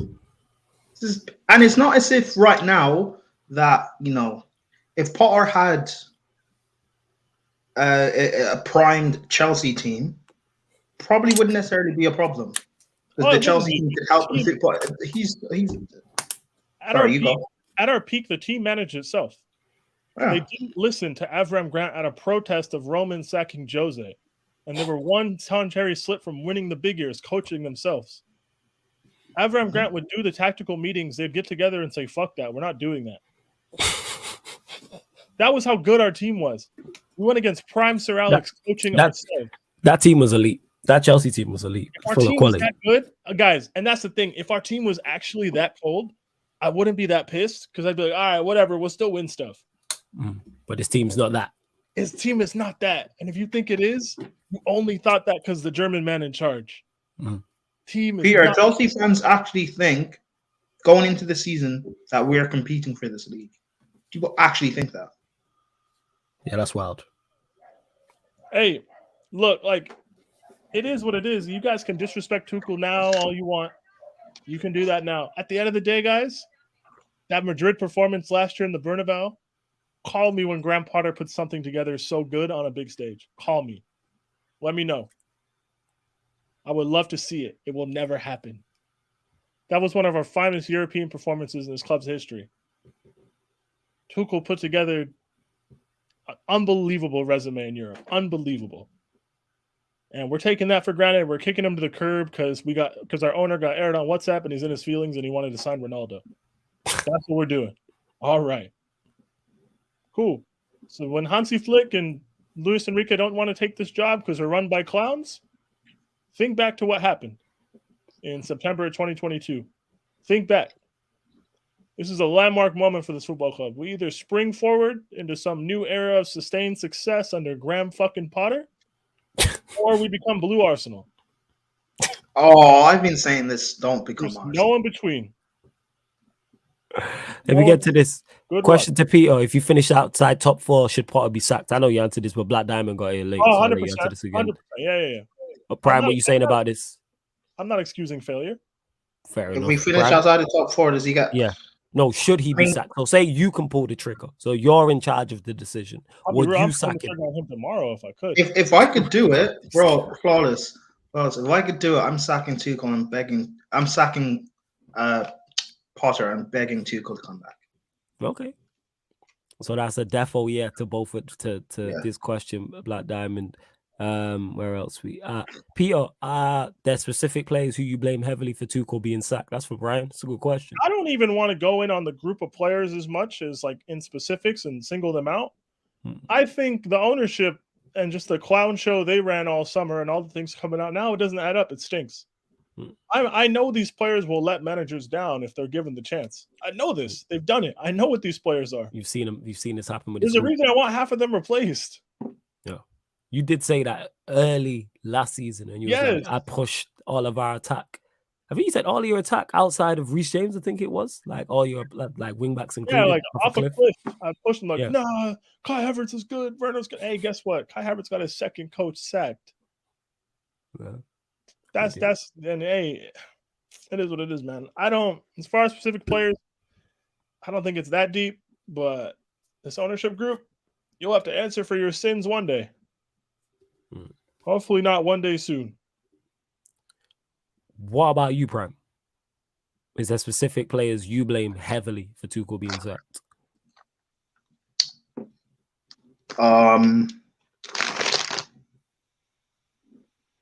Yeah, C1 you wilding with that comment. What does C1 say? Wow. No worries about it. It's stuff I'm not going to repeat on the show, but go on. I could name quite... Bro, there's only a handful of players that I want to keep. Okay, so you blame the vast majority for his sacking heavily. In terms of like poor performances and stuff, yeah, of him being sacked. Okay, that's fair. Yeah. That's fair. And to bro, did you like go on. Forget like them falling out and stuff because the bad results could have just been used as like an excuse. We can do it now. Look at the Leeds game we played and the way we were conceding silly goals. Mendy playing out of the back. Spurs with Jorginho. Like these stuff like pile up. And as much as good as maybe a coach people can say Potter is, and I'm not someone who wants to get on Potter's neck. I don't, and I'm not going to. But like, what if people if Tuchel, if people are saying we're struggling now because of Tuchel, fine. What do you expect? What do people realistically expect Potter to do? If people were expecting Tuchel to challenge with the squad, then do we not keep the same energy and say Potter should now still challenge come the end of the season? Because we're only 6 games in and we're only how many points away from top? Is it 4 or something? 5. So if you want to be consistent and keep that same energy, those of you who expected Tuchel to challenge, even though you didn't believe he was good enough to win the league anyway, you should still expect Potter to challenge, right? I'm hearing Brendan Rodgers is better than Potter, better than Tuchel. Like, what the... Like, flawless. I don't want to hear you complain about Man United fans again, man. You don't know the struggles. Nah, I do know the struggles. You don't. Yes, You don't. I do know the struggles. You I don't. do. It's the same. Bro, struggle. you don't. My fan base, you do not. It's the same. It's the same struggle. It's just different. No, it's not. It's not. It is. How is it not different? Bro. How is it not? You know this. Oh, bro, you went through the Oli era, bro. How my fan base backed a manager who cannot get a job? Flawless. My fan base. He has to put out He has to put out statements and say, yes, I've turned down multiple jobs, but I am not going to name them clubs. Flawless. Nobody has offered this man. This guy will not get a job in a top 5 European league. Flawless. My fan base did not back a manager after winning the Champions League. I hear winning that. us our first ever Club World Cup. Being flawless.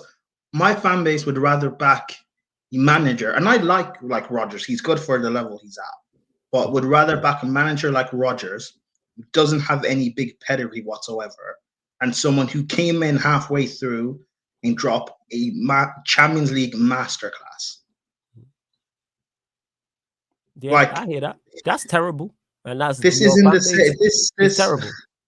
And fine, we can maybe say we're just as bad as each other, I guess. But this is the frustrating thing. We people act as if you're Chelsea, you're Man United. You should be challenging. Why aren't you? Well, are we not going to look at factors as to why we're not? As much as people want to talk about players, and we can also talk about our owners, because Bowley, one eye open, nigga. But our fan base, you're part of the problem where we're at as well. You'd rather give all the backing towards. Cam's is spitting right now. Sorry to cut you off. This is a great. I was trying to think of an analogy that was accurate, but this is it. Ollie did I speak to Bergia, but they don't have Insta. Yes. Ollie's man, I get Bergia all the time around my yard, but you never see him with any girl. You know what I'm saying? Like, that's what he did. Our previous manager has to lie about getting offers. That's how bad he is. He has to lie. And these are the same people. I swear, he has to lie. I stated this at the time. Once he's sacked, he will not get another job in the country at the top level. I ain't even talking about like top 6. I'm saying Brighton had their manager, you know what I'm saying, taken, and he wasn't linked with Brighton. He's not there. Everybody at that time, all the teams who were down the bottom of the table last season sacked their manager at some point, and he was never linked. He wouldn't get a Dortmund job. No chance. And flawless. He wouldn't get a job at Stuttgart. That's how Chelsea fans view Tuchel. Well, no, see, I disagree with this. Now, top 5 European league is a bit much flawless. Ollie got United clout. He would get a job at AC. I can't pronounce that in France. I don't think he gets a job in France. In Ligue 1. No.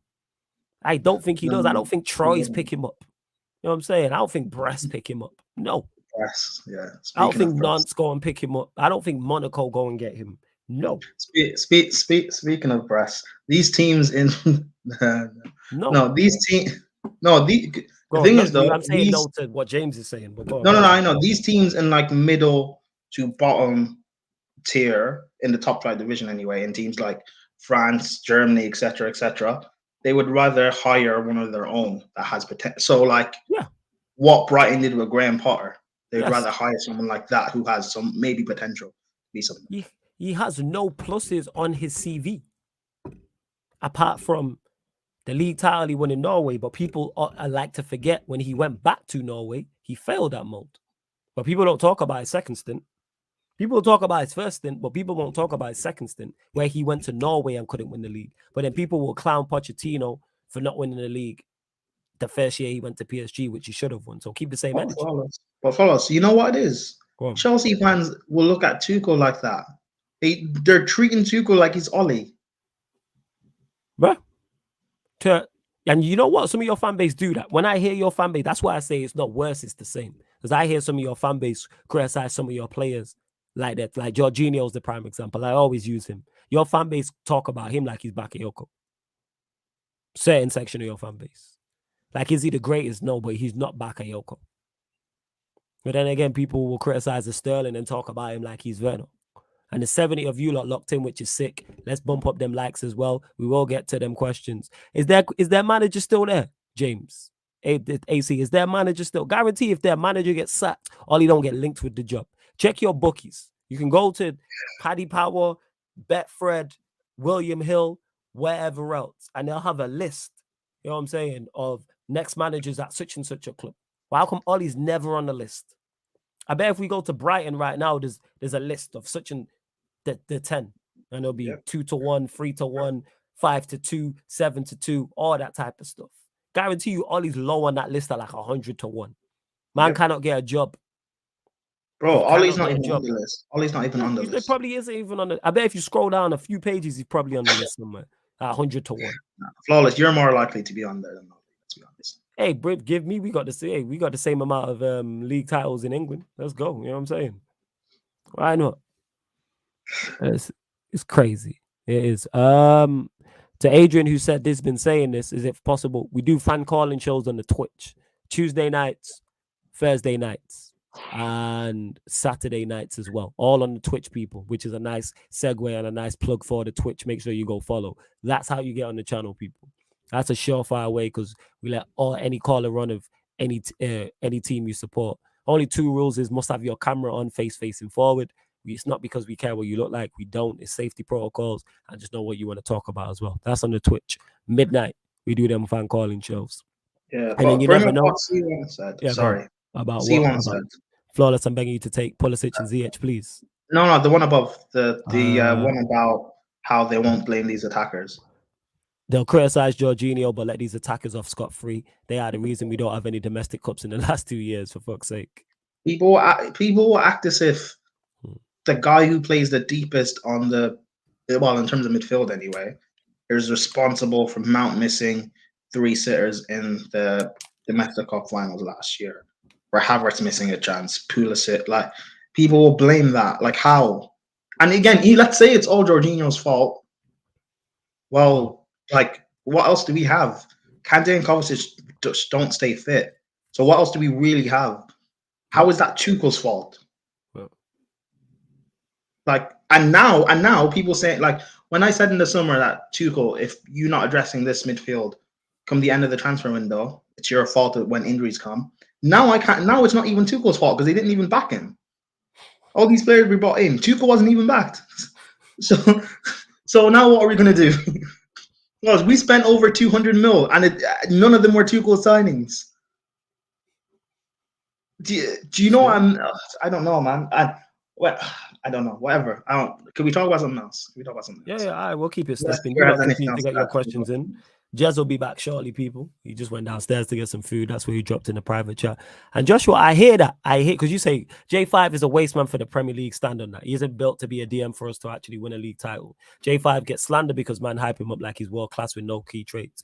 Him getting criticized because people hype him up, that part I understand. But what I'm saying is the start of this, he's a waste man. No, he's not a waste man for the Premier.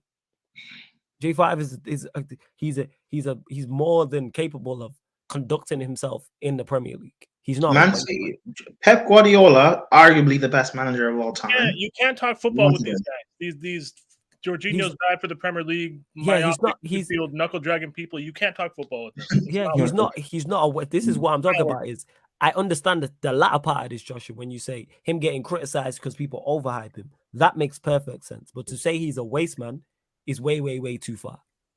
I think that's way too far. These guys who think midfield bad, so forward's bad. Like these. No, Joshua. Wait, yeah, Flores, who's Joshua? They're Neanderthal football fans, man. It's not even worth discussing with these people. Who does Joshua support? He's Chelsea fan, I think. You're a Chelsea fan. Joshua, tell me your opinions on the likes of John Obi Mikel and Michael Carrick, please. Yeah, and that's what it is. Like I say, Jorginho's not the best, but he's not a waste man. He's more than capable of performing in the Premier League. Like if you put all the DMs in the league together, like let's say there's 2 DMs for each club, so there's 40 because there's 20 clubs. He's in the upper half. Guys, go look at Jorginho's ball recovery stats relative to Fabinho and Rodri over the last 365 days. Go look. Yeah, like Jorginho's not a waste man. Flores, if you had J5 as a DM, you would understand. I said for the Prem, J5 would thrive in another league. But what I'm saying is, I watch a lot of Chelsea, number one. Number two, I'm not saying you're wrong in your criticism of him. If this is true, why did Pep want to buy him? Yeah, the waste man. See, this is what I'm talking about. The waste man was too far. That's my only point. If this is true, why did Pep want to buy him? Yeah, he's a good. No, guys, answer the question. Because in 2018, Jorginho almost went to Manchester City. He was their number one target in defensive midfield. He followed Sarri to Chelsea. Why did Pep want to buy him if he's not suited for this league? Why? Can anyone answer me? It's an easy cop-out. That's why. As soon as a player's not big, strong, and fast, they're not suited to the Premier League. But Rodri's none of those things. Mm-hmm. And he's arguably the best DM in the league. And he was the best DM in the league last season. Here's my question, right? Is Rodri... No, last season he was the best DM in the league. So cool then. Cool. If Rodri's the best DM in the league, is he that because he's strong and 6'2", or is that kick ball? That's my point. He's not none of those things that you associate, quote unquote, with the Premier League. He's not extremely mobile. He's not ridiculously strong. He's not quick. He's a very good baller. Don't get me wrong, people. I'm not saying Jorginho is as good as Rodri. I'm saying the argument. I'm saying the argument's lazy. That's my point. I say that's very lazy. Flawless, bring up this Adrian Prime. So was Harry Maguire. I'm gonna go to work anyways. I'm tired of I don't have time, but I wouldn't spend my time debating this with people. It's fine. If that's how you guys see football, you have to run and be 6'2" and win the ball back. Cool. Whatever. This is our fan base, Peter. Though this is our fan base. It's mildly retarded. It is what it is. There's no saving you guys. Enjoy Graham Potter and enjoy good football and enjoy Mountain Gallagher in midfield. I'm gonna go to Madrid a few UCLs. I'm looking at the temple. Yeah. Peter, I love you. My mum will catch up with you soon, man. Obviously, I know you've been working. That's why you've not been about. So that's why Peter's not been about, because he's been working, handling business. And but I'm not trying to explain shit to you niggas in the chat. I don't give a shit. Hey, Peter, relax, be respectful. No, I don't want to. You guys can go fuck yourself. No. Fuck chat. How about that? Nah, it's cool. I'm not here to use my few hours a week to debate with Knuckle Dragon football fans. I'm a man of football. You guys think Jorginho's shit? Cool. You guys want to rubbish reports and don't want to have an actual debate? Cool, I hear it. You guys can enjoy Graham Potter. Enjoy that shit. Peter, love every time, yeah? At peace, bro. Love, man. Every time, my guy, man. Good to see you. Good to be on stream with you, my brother, man. No. Hold on. Adrian. Keep going. Adrian, while you're looking at stats, go tell me who's had more interceptions in the last year per 90, Jorginho or Rodri? Go tell me. Because if you want to look at dribbled pass and all these things, guys, Fabinho, you want to say Jorginho's in the bottom third? Fabinho's in the bottom half. Rodri's also in the bottom half. Everyone gets dribbled past 1v1 with ball carriers in midfield now. Anyone isolated 1v1 will get skinned by any elite ball carrier. That's football. The whole point of football is to limit transitions. It's a team thing. You guys think swap out Jorginho for 6'2" black man and we won't get skinned in transition? That's not how it works. 6'2". Everyone gets skinned. That is exactly what Chelsea fans want. They want a big, strong black man. They want 6'2" black man. They decided to get Zakaria. Come on, guys. Oh, he's built like what a real DM would look like. We had Mikel at that build for years, and this fan base treated him like he was dirt. You know what? Chelsea fans wanted De Jong in the summer because they thought he'd replace Jorginho. Oh my days! Their exact response, because I'm see group chats and stuff. Their exact response is, "Oh, De Jong's not a DM either, but he's better than Jorginho." Doing what? It's guys, this is a long conversation. We need to basically I don't look at one person in one position to limit defense to help us better in defensive transitions. That's a stupid way to view football. If you think upgrading one person's physical tools will limit the way the opposition moves in transition on us, guys, when teams came up against Prime Fabinho, they just fucking pinged the ball out wide and went straight at Trent. Like, transitions will still happen. The whole point of the modern game is to limit transitions and is to win the ball back quickly. That is the entire point. Because even Pep, when he was up against Vinicius Jr. in the Champions League semifinal when Fernandinho got skinned, Fernandinho, one of the best holding midfielders of our generation. You could say, oh, he's lost his legs. Fernandinho in that situation, prime Fernandinho's also getting skinned. It doesn't matter. We need to stop looking at one person to fix defensive transitions. You need to stop singling this issue down to one person. We need to stop looking at it that way. Teams are set up so that doesn't happen. Entire teams and entire presses are coordinated to eliminate that phase of play. Look at it as a collective. You want to say the pressing failed? You want to say people didn't follow the triggers and the timing, didn't close down proper passing angles? Cool, I'd hear it. Stop telling me that upgrading on Jorginho would fix that problem. There's a clear difference in the effectiveness of our pressing in the first 6 games of this season and the first 6 games Tuchel took over. That's where the real problem is. But we don't want to phrase the question that way. We're too myopic in how we think and how we look at the issue. So there's no point in talking about this. There's no point because we're going to go back to what we think the issue is instead of actually looking at the problem and seeing it for what it is. It all boils down to how you feel about people or how you feel about players. You guys think Jorginho's shit, so you're going to blame him for things that he's not necessarily at fault for. Because our pressing was shit when Kova and Kante were playing. Like, look at the entire issue. Look it's at it. More than a single individual. Like, an individual can be criticized, but it's not solely on him. Like, people solely blame Jorginho or solely blame such and such. Yeah, I hear that. That makes sense. Our entire team off ball hasn't been as good as they were when Tuchel first came in. That's the real problem. That's fair. You have to get down to why. Well, stop looking at, upgrade Jorginho to 6'2" black man and we'll do better. No. That's like blaming. That's like blaming solely Van Dijk for how Liverpool have started the season. Yes. Yeah. Yes. Or solely Fabinho or solely Trent. Even though they are at fault, it's not just them. It's and you know what is flawless? You can say it if you're trying to have banter. But if we're trying to have an actual conversation, and yet your response is, Virgil van Disney. Your response is Trent because you can't like that. What's the actual problem here? Like, genuine. What's the Z Gold put in the comments and people are react. He said about none of our attackers has thrived under Tuchel because these are the guys that I'm supposed to debate with and donate my free time to. These are the guys. What? Nah, man, I'm gone. Bless stream, Jez. It was great to see you. Prime, big up. I might see you guys. Let's see how quick I get this shit done. Yo, good to see you, Peter, man. Love every time, man. You already know. I'm grateful there's people like Peter in the Chelsea fan base because he'll say things I say or want to say, but he won't hold back. I'm happy to have someone like Peter. Yeah, he don't. You need it. You need a Peter. He's kind of sounded like Jez at the end there when he was like, "Yo, these are people I got a debate with." When Jez was like, we were in the trenches against Forest. It's the same shit, bro. Flawless. Let us get cooked. Let us hold 5-0 against PSG. Let it be Jorginho's fault. Watch. Let it be Jorginho's. Oh yeah, that's one thing. That's one thing I don't like because shout out to little bro Ryan. He does that shit with Liverpool and it's annoying. I'm not even a Liverpool fan. Where they'll go through, have a bad game or a bad run of form, and he'll jump on here and single out one guy like a Napoli or Gomez.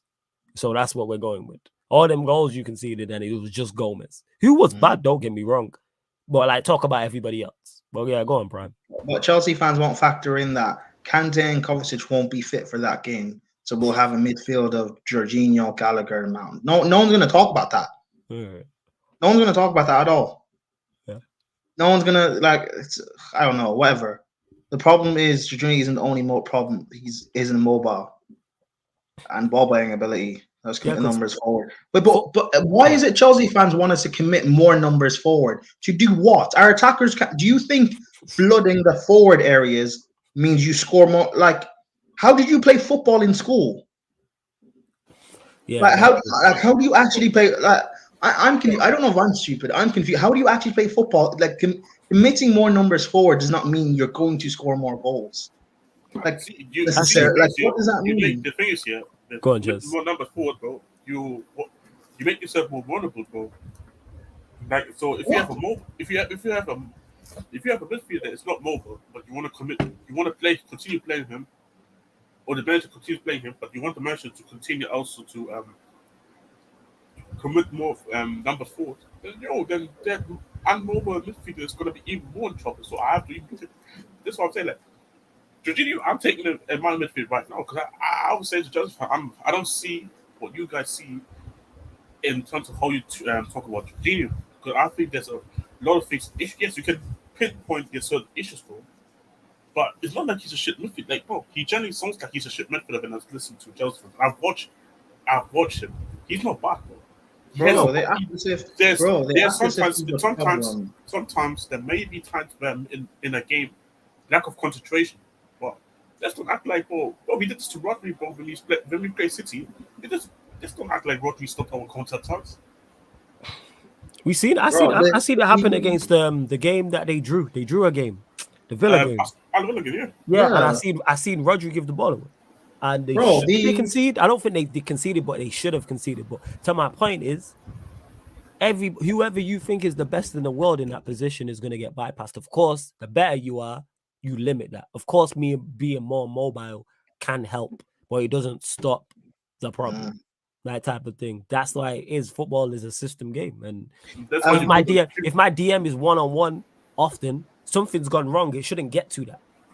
Thank you. But no one speaks. Everyone thinks in itself. Yeah, I'm saying. Everyone thinks because you're the what's the word? Because you're the last case scenario. You should stop it. No, it shouldn't get to the. It shouldn't get to a plan Z for things to fail, and I don't know, whatever. When's the call-in show? Is it Tuesday? Yeah. Yeah, tomorrow. Yeah, Tuesday. Cool. Yeah, Tuesday. Adrian, I better see you here. Z Gold, I better see you both here. Both of you. Hey, you lot, before you go, Prime, I love that. Prime said it, you lot, and I always say it, and this isn't at you lot, this is no disrespect whatsoever. People have so much to say in the chat. Make sure you call in. People do. To Z, to Adrian, to everyone else, and I'm going to get to more comments. You lot have so much to say in the chat. Please call in. I'm genuinely interested in this conversation. It's not me being disrespectful. So if it comes across that way, I apologize. That's not me saying it. Just please call in. And then you never know, you may end up on the show. That's how Ahmed got. No. People, we're not bringing more people with this knowledge on the. No offense, Ross. We've got Ryan here. We've got Ahmed. We're not doing this, please. Yeah, that's true. You smarter than that. We got two people we carry in. Yeah, I hear that. Exactly. We have McTominay. We have McTominay and Fred in midfield already. We're trying to get a Casemiro. My back to it for carrying them the whole time. Exactly, bro. We have. Hey, Ahmed, if you're listening, hold that. Right, if you're listening, bro, we've got a Maguire and Luke Shaw anyways. Let's try and improve this defense, please. Okay, we've got a Mount and Gallagher. We're trying to improve the midfield, not keep Mount and Gallagher. Stop. And to my point where I was at, and I want to get to this from Safe as well. You lot continue to get your questions in though on Chelsea, on Spurs, on Manchester United before we close out. If Oli won the Europa League, do you believe lower level clubs would take him more seriously? Potentially, yeah, because having a European trophy on your resume adds value to your resume. You have clout. You're a Europa League winner. This is why when we look at managers, automatically, what do we do? If it's a manager, if Jez mentions a manager to me, I don't know. The first question I'm going to ask Jez is, especially if he's linked with my club, what's he won? How's he done in and not just Premier League and Champions League, is domestically, how's he done? That's the first question I'm going to ask before I ask about, like, how long he's been there, does he bring from youth players, style of play, what has he won, how's he dealt with the pressure, even if it's the Dutch league, even with Ten Hag. First thing I went with, how many leagues has he won? How many Dutch Cups has he won? Because even though it's not the level of the Champions League or the Premier League in terms of pressure, it still means something to go and win a title, to win a cup. Because if that was the case, everybody would do it. If it was that easy, all the managers would go and do it, type of thing. Yeah. So would they take him more sick? Yes. You know what I'm saying? Yeah. And you know what's even more? The fact of winning that Europa League with Man United, just the Man United tag adds more to your CV. Absolutely. Yeah. Because it's Manchester United as well. Yeah. Where you win, prime spot on there, where you win is also important as well. If you go to, sorry to cut you off, to Real Madrid and win the Champions League, that adds more value than if you win, say it. No, well, it adds value because it's Real Madrid and the culture that is, rather than somewhere else. But it's still valuable because it's champs. Bro, Ollie would have got this Brighton job if he won the Europa League. Just think about that. Potentially, he might have been in the running because it's like Europa League winning manager. It's an easy sell. But yeah, go on, Jez. Nah, bro. If Poch would have won that Champions League final against Liverpool, bro, like he would have cemented his legacy, bro. I'll be real, bro. Yes. Yeah. Like he didn't have to do any. For me, he didn't have to do anything else to show me that he's because bro, when you're a champ, remember like the last team that you can look at and say there was no chance, or you would have thought they would have won, was probably Porto. Like then you see Tottenham, bro. That's what I'm saying. Like for me, Poch like legacy would have cemented so much. Oh, absolutely. But that's what I'm saying. Like, and also you print a Champions League to North London over the Red Guys. Like, trust me, conversations would have been different about certain clubs right now. You're solidified. You get to a point where you're that successful, or you do something where you are just said it there. You're solidified. Like certain people do things, and you go into that. You step up that level where it's like, you're solidified now, and the expectation, your name speaks for itself. You guard your reputation with your life. Like if Poch had won that champs, he's in a whole different bracket. He said he's solidified. Like, right, you won a champs with Spurs. Mad. Now you're getting jobs that you wouldn't have got without that. He probably don't go PSG. He probably stays at Spurs. He probably gets backed even further then. That gives you more time. He would have stayed because bro, I remember even before the Champions League games, there were even interviews here how he was talking about how he was pretty much kind of saying that he doesn't know how his future at Spurs can look like. Before the final. So after the final, you can see his body language and interviews. It looked like, I'm leaving, bro. It's not gonna take long until I'm gone. But if he would have won that, bro, he would. I reckon he still would be Tottenham manager right now. That's what I'm saying. It's therefore potential, and it gives him more credit when Spurs go and try and buy players. When he's talking to Daniel Levy, right? You don't want to sign that player. I want you to Champions League. This is why you see Peter and Prime and other Chelsea fans defending Tuchel so much, because he won them a Champions League, and he won them a Champions League with a squad that isn't that good in terms of the attack.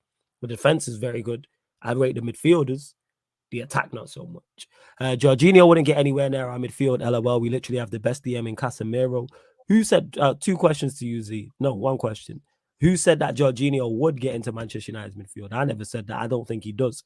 Would I have him in the squad? Yes, I would have Jorginho in the Manchester United squad. Absolutely. He's a Man United. Jorginho starts for Man United. I think there's Eriksen. I prefer Eriksen plays 10. You know what? You got a point. Casemiro, Jorginho pivot could win. Then you have Eriksen in. Because the thing is, remember, Ten Hag football is about position. Because that's what I was literally about to say. I agree with actually to Brian. It's more about like how much you want with Jorginho in it, and if you're comfortable with having him next with Casemiro. Because remember, no worries. Casemiro had Toni Kroos, bro, and he wasn't the most mobile guy ever too. Yeah, true. But obviously, not saying that Jorginho is Toni Kroos level, but you get my point. He has good enough progressive passes.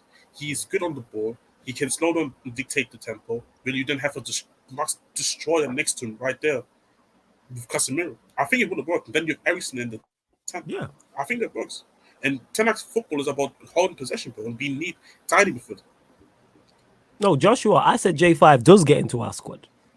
He does get into our. I'd take Jorginho. Even if he's not starting, he's a good option to have on the bench. Of course he is. And I believe he's a Jez just spoke on it. He's the right profile of player to play next to a Casemiro, to play next to a Fred, to play next to this new McTominay. Not old McTominay. New but McTominay. Flawless. He's there. Flawless. Just listen to read what he said again. It's not like we're having the debate about Jorginho in your 11, because if you want to debate it and say no, fair enough, whatever. That's fair. But he said he doesn't get into your squad. Yeah, that's wild. Yeah, that's wild. McTominay, Fred, you have that Savage guy and whatever kid, like real. This is Chelsea fans we deal with on a day. Whatever. Peter's probably like, maybe we should crash and burn for a few years. You guys maybe will learn. Or maybe these guys who. But I said this about my fan base too. Sometimes I need them to suffer to see the reality. Nah, but the thing is, like the prime. I mean, to said to start. Oh wait, that's between you and Joshua. What is he good at, Jorginho? I think he's vastly underrated for technically how. From a technical standpoint, he's fine.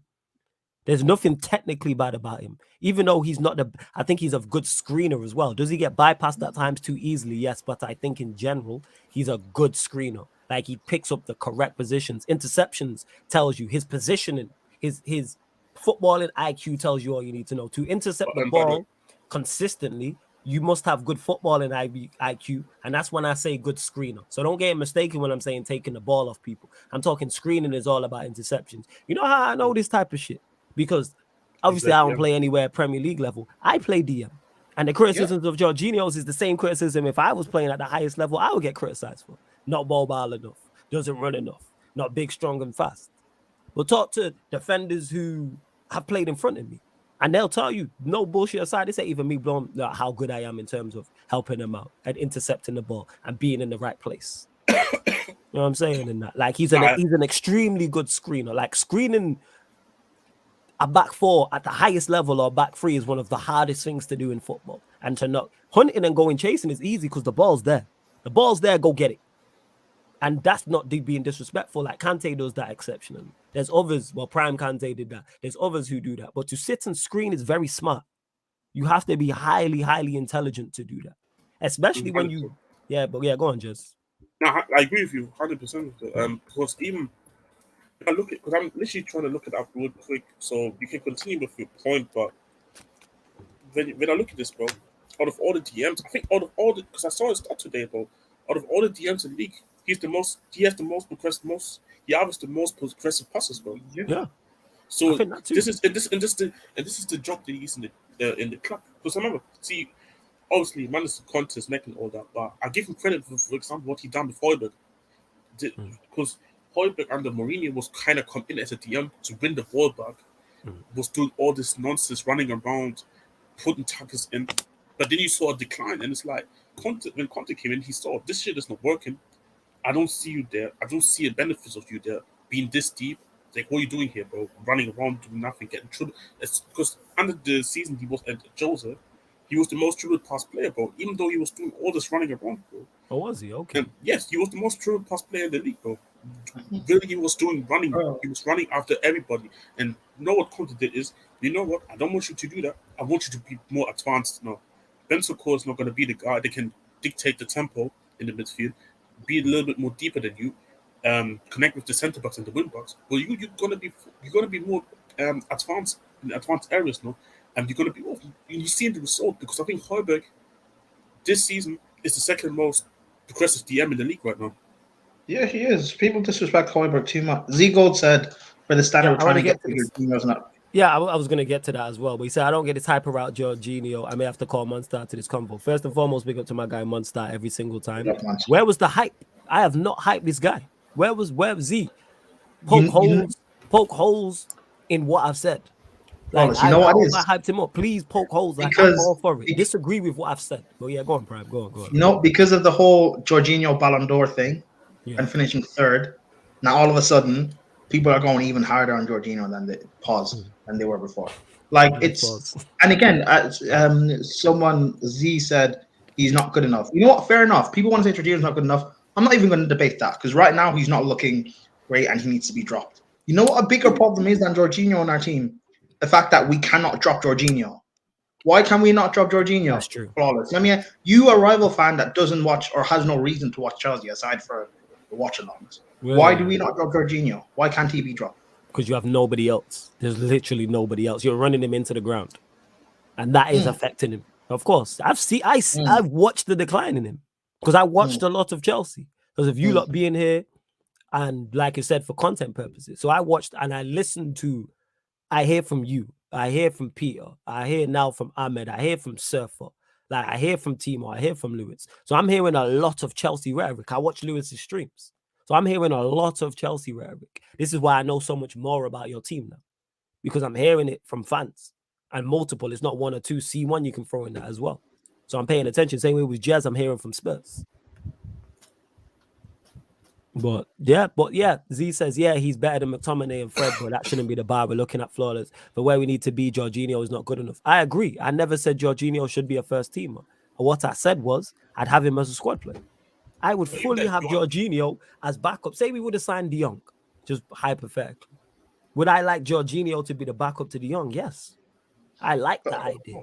But you know Jorginho what? on your bench. A Jorginho on your To call bench. upon, I'm yeah. for that. Yes, I like that. Should he be starting for I'm not saying United should go get him. No.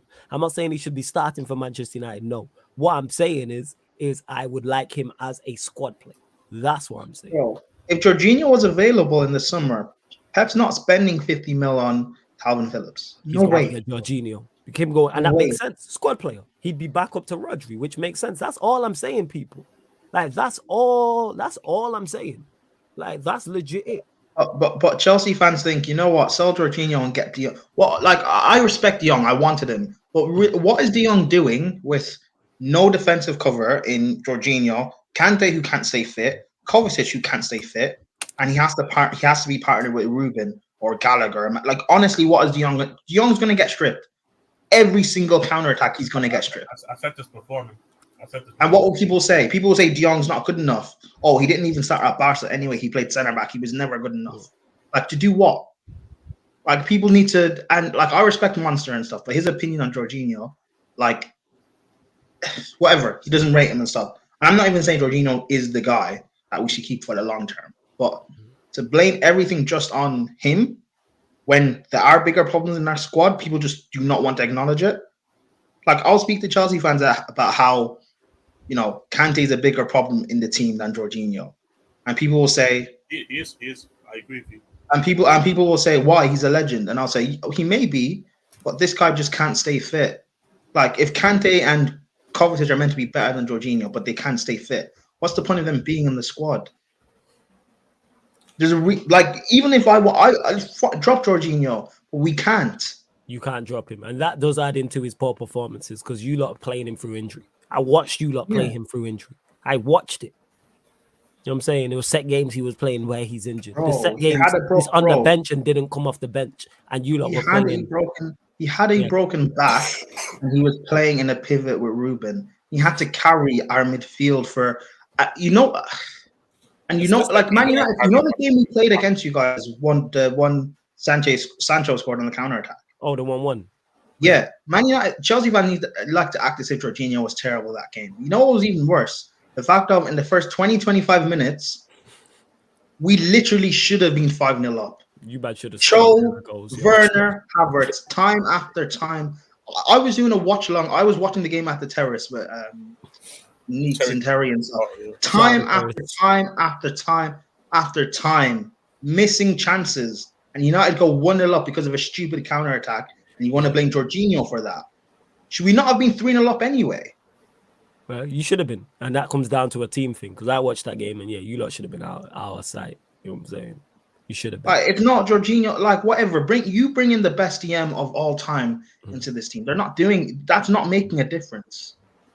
Because all of a sudden, we bring one more player further forward. What are they doing? If we play a front three and a front three of either Mount, Havertz, Pulisic, Ziyech, I'll put in last season, Werner, Lukaku, Cho, can't make combination plays with each other and pick out passes and score goals. What do you think adding an extra attacker out of those guys is going to do? Like, realistically, that's why I've said for the past few seasons, give me Man United's attack. Give me Rashford, Martial, Lingard, and number 11. Because at least they get goals. They give you something. At least they get goals. Give me Ronaldo. Flawless. Do you see why Chelsea fans wanted Ronaldo? I get that. I wanted Ronaldo. It makes sense. Even with Ronaldo, how is he getting? Ronaldo's not scoring. Mason Mount has to be. Mason Mount is the guy assisting Sterling. I told them, man, don't be surprised here. Potter's gonna go to Germany and tell me, get me Leonardo Trossard from Brighton. Bro, like, we're not doing. And I say Mount is assisting Sterling. Sterling scored 3 goals, and none of them have been assisted by Mount. So that's funnier. It's funnier to me. But that's the thing. This is what's supposed to be. That he's gonna do this. He's gonna go and. Yo, Jez, you broke up. I will generally have nightmares. You broke up, then just start that again. You broke up. Oh, sorry. No, I said that I generally would have had nightmares if Mount is my most creative player in my team. Yeah. Wait, 100%. Adrian said we spent you can- 300 mil on attackers Yeah, since go on. 2019. Adrian said we spent 300 mil on But they're attackers since not good though. 2019. You can't. Well, That's a very silly way to look at it. Like we spent 300 100%. million on attack, but them attackers are not good enough. So you Thank spend you. more. We Same spent- way we my spent- club. Same way my club has spent $1 billion on it, and then players are not good enough. So go spend more money. You spend money till you get it right and get players in who are good enough. Them players are not good enough. Flawless. Since last time United won the title, yeah. Yeah. Since last time United won the title, I think they spent more money to City and they haven't won this title. It doesn't work like that. Exactly. Because then players are not good enough. You can't be like, oh, we spent $1 billion, so don't spend any more money on the team. No, go spend more money on the team. What was I saying the entire summer? Bring me bodies. The entire window, I was saying bring me bodies. But yeah, go on, Prime. People, how can you 100% need new attackers? Midfield is a bigger concern. Tigo felt he didn't need a DM until J5 got dunked on by Southampton. See, that's all crazy. Okay. Joshua says, I give you screening flawless passing to an extent. J5 should be playing the role Iron Man plays for your team. Who's Iron? But he doesn't have the same pattern in his locker. Maybe if he was more advanced, I don't know. No, he shouldn't. Ericsson and Jorginho are not the same. What? Ericsson Ericsson's a 10. Can he play it? But Jorginho's never been a 10. I think he means the way Ericsson plays in your team now. In fact, Ericsson's dropping deep and collecting the ball and playing. Jorginho should be doing that. But Jorginho don't have a free. Ericsson has a free role. That's not him. Does he? Yeah, Ericsson has a free role. He's wrong. Bro. But this is what I'm trying to say. But this is what I'm saying to chat. I'm sorry, chat, man, but you guys have to take an L, bro. Like and subscribe, anyways. But nah, what are you talking about? What are you talking about? Ericsson and J5 will do the same role. What? They're not dissimilar. No, that's cool. I watch Ericsson. Let him finish. Go on, Prime. Let Jess go. Go on, Jess. I watched Ericsson in his prime, bro. Jorginho is not doing what Ericsson was doing in his prime in terms of what he was supposed to do, because he's not the type of guy. You cannot ask somebody to do something that another guy was doing just because you look at that guy and the team thinks he can do. Like, for example, it's like me saying here, put Harry Kane, he's doing all this deep line playmaking stuff. It's like me telling Son not do the same thing. It's not gonna work. And Jez, that is how Chelsea fans think. Chelsea fans want Jorginho to be this Cesc Fabregas deep lying ball player, play balls over the top, run around, free roam, yada yada yada. Because he doesn't do any of that, and he's not a big 6'4" black man. They got onto him. But cool, whatever it is, Joshua, who's the other guy? Adrian, Z. You guys you're getting cooked tomorrow. You better be here. I'll be here, Don Dada. You guys, whatever. Just you better pray Peter doesn't turn up. Is all I'll say. You better pray Peter doesn't. Yeah, you lot better call into the fan calling show, because don't worry, people. I'll always run a stream on the YouTube to remind you lot to get over to the Twitch. Make sure you download the Twitch app, sign up. And the same way you watch and comment on here is the exact same way you watch and comment on YouTube. So make sure I'm saying. It's on Twitch as well. Chat. Yeah, no. Oh, yeah, so we're not holding. Yeah. No one's holding back then. Oh yeah, the fan calling show's on Twitch for a reason, fam. You know even better, no one's gonna hold back. Cool. Yeah, it's always. But I just always run a stream on YouTube to remind everybody to get over to the Twitch. That's all. Right. Oh my God, that's not what I'm saying. I'm saying J5 needs the pressure off him. DM. I didn't say J5 is the same type of Ericsson. We know J5 needs help. Yeah, like he don't necessarily need to play next to a DM. He just needs to play next to someone who complements him, who's of quality. He needs someone who's depending on the system, but like in the Chelsea system, Kante suits him, Kovacic suits him, Casemiro would suit him. Is this the same Kante? Is this the same Kante and Kovacic who's injured 95% of the time? Yeah, and that's where the problem lies. Yeah, I'm using them. I'm using them as profiles. Like a Kante profile fits. Like he would be fine next to a Fred. I'm not saying win league titles or anything, people, but I'm saying to get the best out of him, you need that profile. But it's okay. Ahmed, we know you'll be here, unfortunately. Okay. We're going. We've got. Speaking of Gallagher, you know what, Ahmed? We're not doing Crystal Palace discussions over here, man. We're not doing Vieira versus Roy Hodgson prop. It's fine. You don't need to call him. Yeah. So that's what I say. You lot get your final few questions in before we close out. It can be on this topic, or it can be something else, Chelsea related, or it can be Spurs related, or Manchester United related. So get your questions in. Don't forget, as well, we're back. I was going to say tomorrow, today. I'm saying today, the Bayern Munich game. It's Bayern Barcelona, right? That's the game. Yeah, Bayern, Barcelona. Yeah. So we'll be doing a watch along for that. We'll start 15 minutes before kickoff, 7:45 p.m. UK time. Then after that, you will get the Man United podcast because me and Ivorian have pushed that back to later because of the Champions League. So you'll get that at 10 p.m. Myself and Ivorian talking all things Manchester United, and then midnight the fan calling show live on the Twitch. But check out the upcoming live stream schedule anyway. Let you know all the shows that are coming up, and all these shows are on playlists as well. So for instance, if this is your favorite show, there's a playlist for this show, so you can go check this show out and all the other shows as well, people. Ahmed is saying Ajax versus, so yeah, I know that's another thing. Thanks for reminding me, Ahmed, as well. On Champions League games, people, we are very much like, as Surfer called us, the diverse soccer Saturday. So even though there's an advertised game, other people on the panel will be watching other games. So for instance, I'll be watching Bayern Barcelona, but Ahmed might be here watching Ajax versus Liverpool. Jez might be here watching a different game. Prime might be here watching a different game. Yeah, go on. What you say, Prime? No, finish, because I'm getting onto this chat. Sorry, finish. My bad. No, it's cool, man. You lot beefing the chat's hilarious. Going. Someone said Chelsea's, bring this up because this needs to get named and changed. Where is it? This Eagle said Chelsea's best midfielders Kovacic, Kante, neither Ruben Loftus-Cheek and Mason Mount. To do what? Because if you're saying Jorginho's not good enough to win the league with, which fair enough, I'll agree to that. We're not winning a league with that midfield either. Can I ask though, who's the deepest in that midfield then? Yeah, who's the sixth? I don't know. Someone got to sit and screen. That's a good question. Because for me, Kante, let's be honest, last 3 seasons he's playing more advanced. He's not playing trying to shield, winning the ball back. He's winning the ball up about further ahead of the pitch. He's not winning that in the deep areas.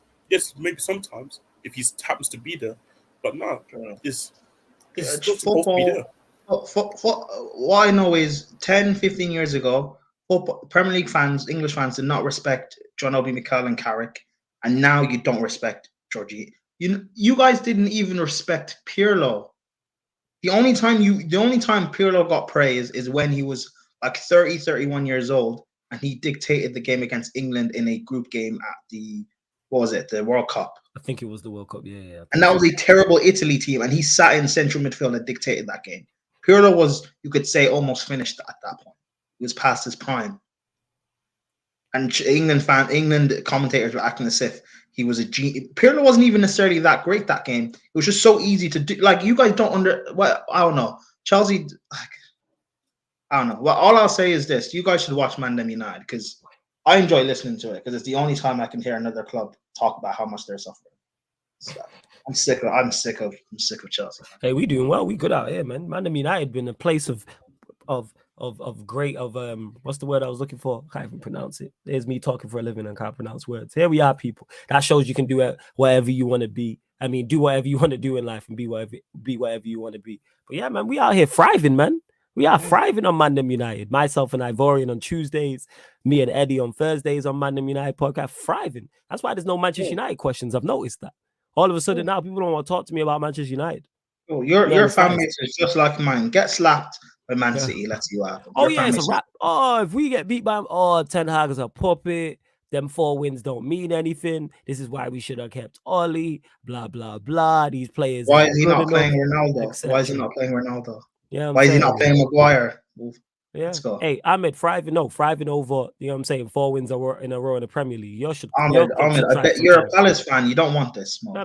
Ahmed, you should try that. You should, but come back to me when your club, you know what I'm saying, has won 4 games in a row. Let me know, Ahmed. Let me know. Yeah. Tell me when Vieira beats Liverpool. Let's see what happens. I know, Josu. I don't even think it's a system problem at Chelsea. I think it's a player problem. That's the issue. That 2 of your 3 best midfielders can't stay fit. And if you take out, minus Manchester City, if you take 2 of the 3 best midfielders away from any of these top 6 clubs, you're going to suffer. Mine, whether it's Manchester United, whether it's Spurs, whether it's Chelsea, whether it's Arsenal, whether it's Liverpool. We've seen Liverpool with injuries. We've seen Liverpool with just their best midfielder being taken up. We've seen Chelsea with their injuries. We've seen it happen to Manchester United. Spurs, it would happen to as well. We've seen it happen to Arsenal.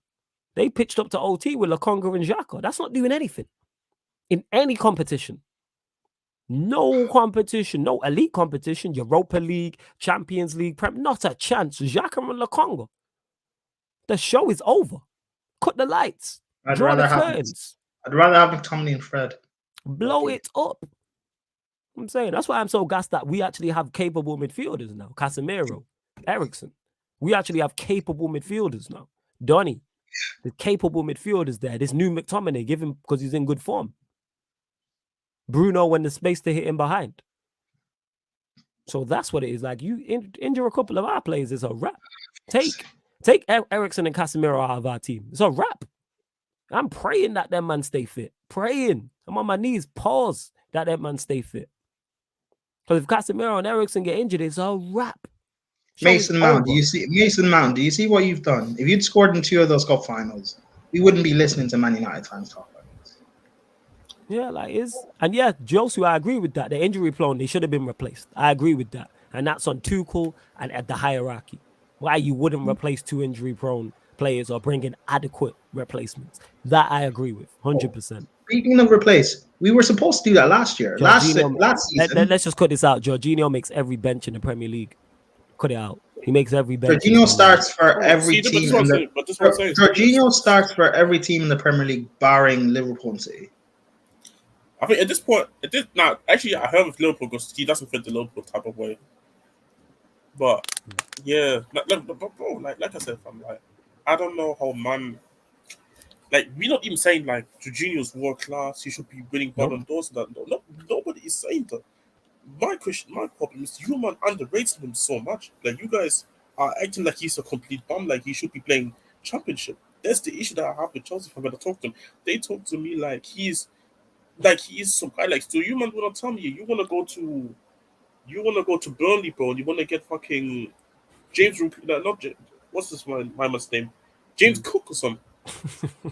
Yes. Someone said, bro, there's a Chelsea fan that said that now we have Potter. I wonder if he'll bring. Who's that guy? I think he plays at Port. Billing. That plays at Bournemouth or something. Billing, yeah, I know who you're talking about. Yeah, Chelsea fan. Someone said Graham Potter. Hopefully he'll buy Billing in January. Are you do what? Are you kidding me? I'm not, bro. This is my fan base right now. Bro, he wouldn't even make our bench. I'll be real with you, bro. And we have 5 defenders. Like I don't. It's frustrating. Hold on. Someone put up us being injury prone. Yeah. Do you know what should have happened? Yeah. If we were ran properly under the old regime last summer, we would have brought in Hakimi, who can play right wing back, left wing back, left back, right back, left wing, right wing. We would have brought in Tchouameni, who is the perfect replacement for Kante, Jorginho. Like he's an elite midfielder. Yeah. And we also would have brought in Koundé, which means this summer then we could have focused on bringing in at least one more top class midfielder. So De Jong, if he would have been available, or Rice, whatever, bringing another guy to come in if we were ran properly. We're not. So partly why we're in this mess. People can blame Tuchel all they want, but it's partly the board and the old regime. But whatever. Like this is why when I said before, like Chelsea, like as we know them as a big club, we're not acting right. But whatever. I'm exaggerating or you remember remind me, bro, when we had the Vayama, Dembele, and Dele Alli midfield, bro, or like Ericsson, because they were interchanging, and how we let them go and die if we didn't replace them, and then we went in that with Eric Dyer and Harry Winks, bro. It's just ours is way much worse, but it's kind of similar in terms of like you didn't fall twice in making sure these guys are replaced, or not even replaced, but you have guys in there where you can say, yeah, they are comfortable. These guys can continue, but these guys' legs are totally gone, or they're not playing at this high level anymore. Because like Billy said, for every great team that wins something has great infields. It's no surprise that our best team in the Premier League era had one of the best midfields, in my opinion. Yeah, absolutely. Midfield's key. It's very, very key. Extremely key. Even with the Liverpool team, right? Even with this great Liverpool team right now, bro, because you have this midfield issue. This midfield can't connect to the attack. The midfield is letting the defense die. That's why I say also why I can't get too harsh on someone like a Joe Gomez. Yes, he made mistakes in the game against Napoli, but where's the midfield, bro? Where's the control? Where's the proportion? And you know what is just when was it 2 seasons ago when Liverpool had mass injuries and Van Dijk and Matip and Gomez, and Yeah. Klopp was playing a centre back partnership of Henderson and Fabinho. No one got on to Klopp and said it's his fault and he needs to be sacked. Everyone said, "Well, we have injuries. Let's be sympathetic towards Liverpool." Some Liverpool fans, you're right for that. There's a couple of Liverpool fans who were like, "That's on Klopp for not signing players and stuff." But go on, yeah, but I mean the majority. Yeah, that's but now, because Chelsea have injuries to Kante and Kovacic, this whole thing isn't Tuchel's fault. While we're being bad, it's Tuchel.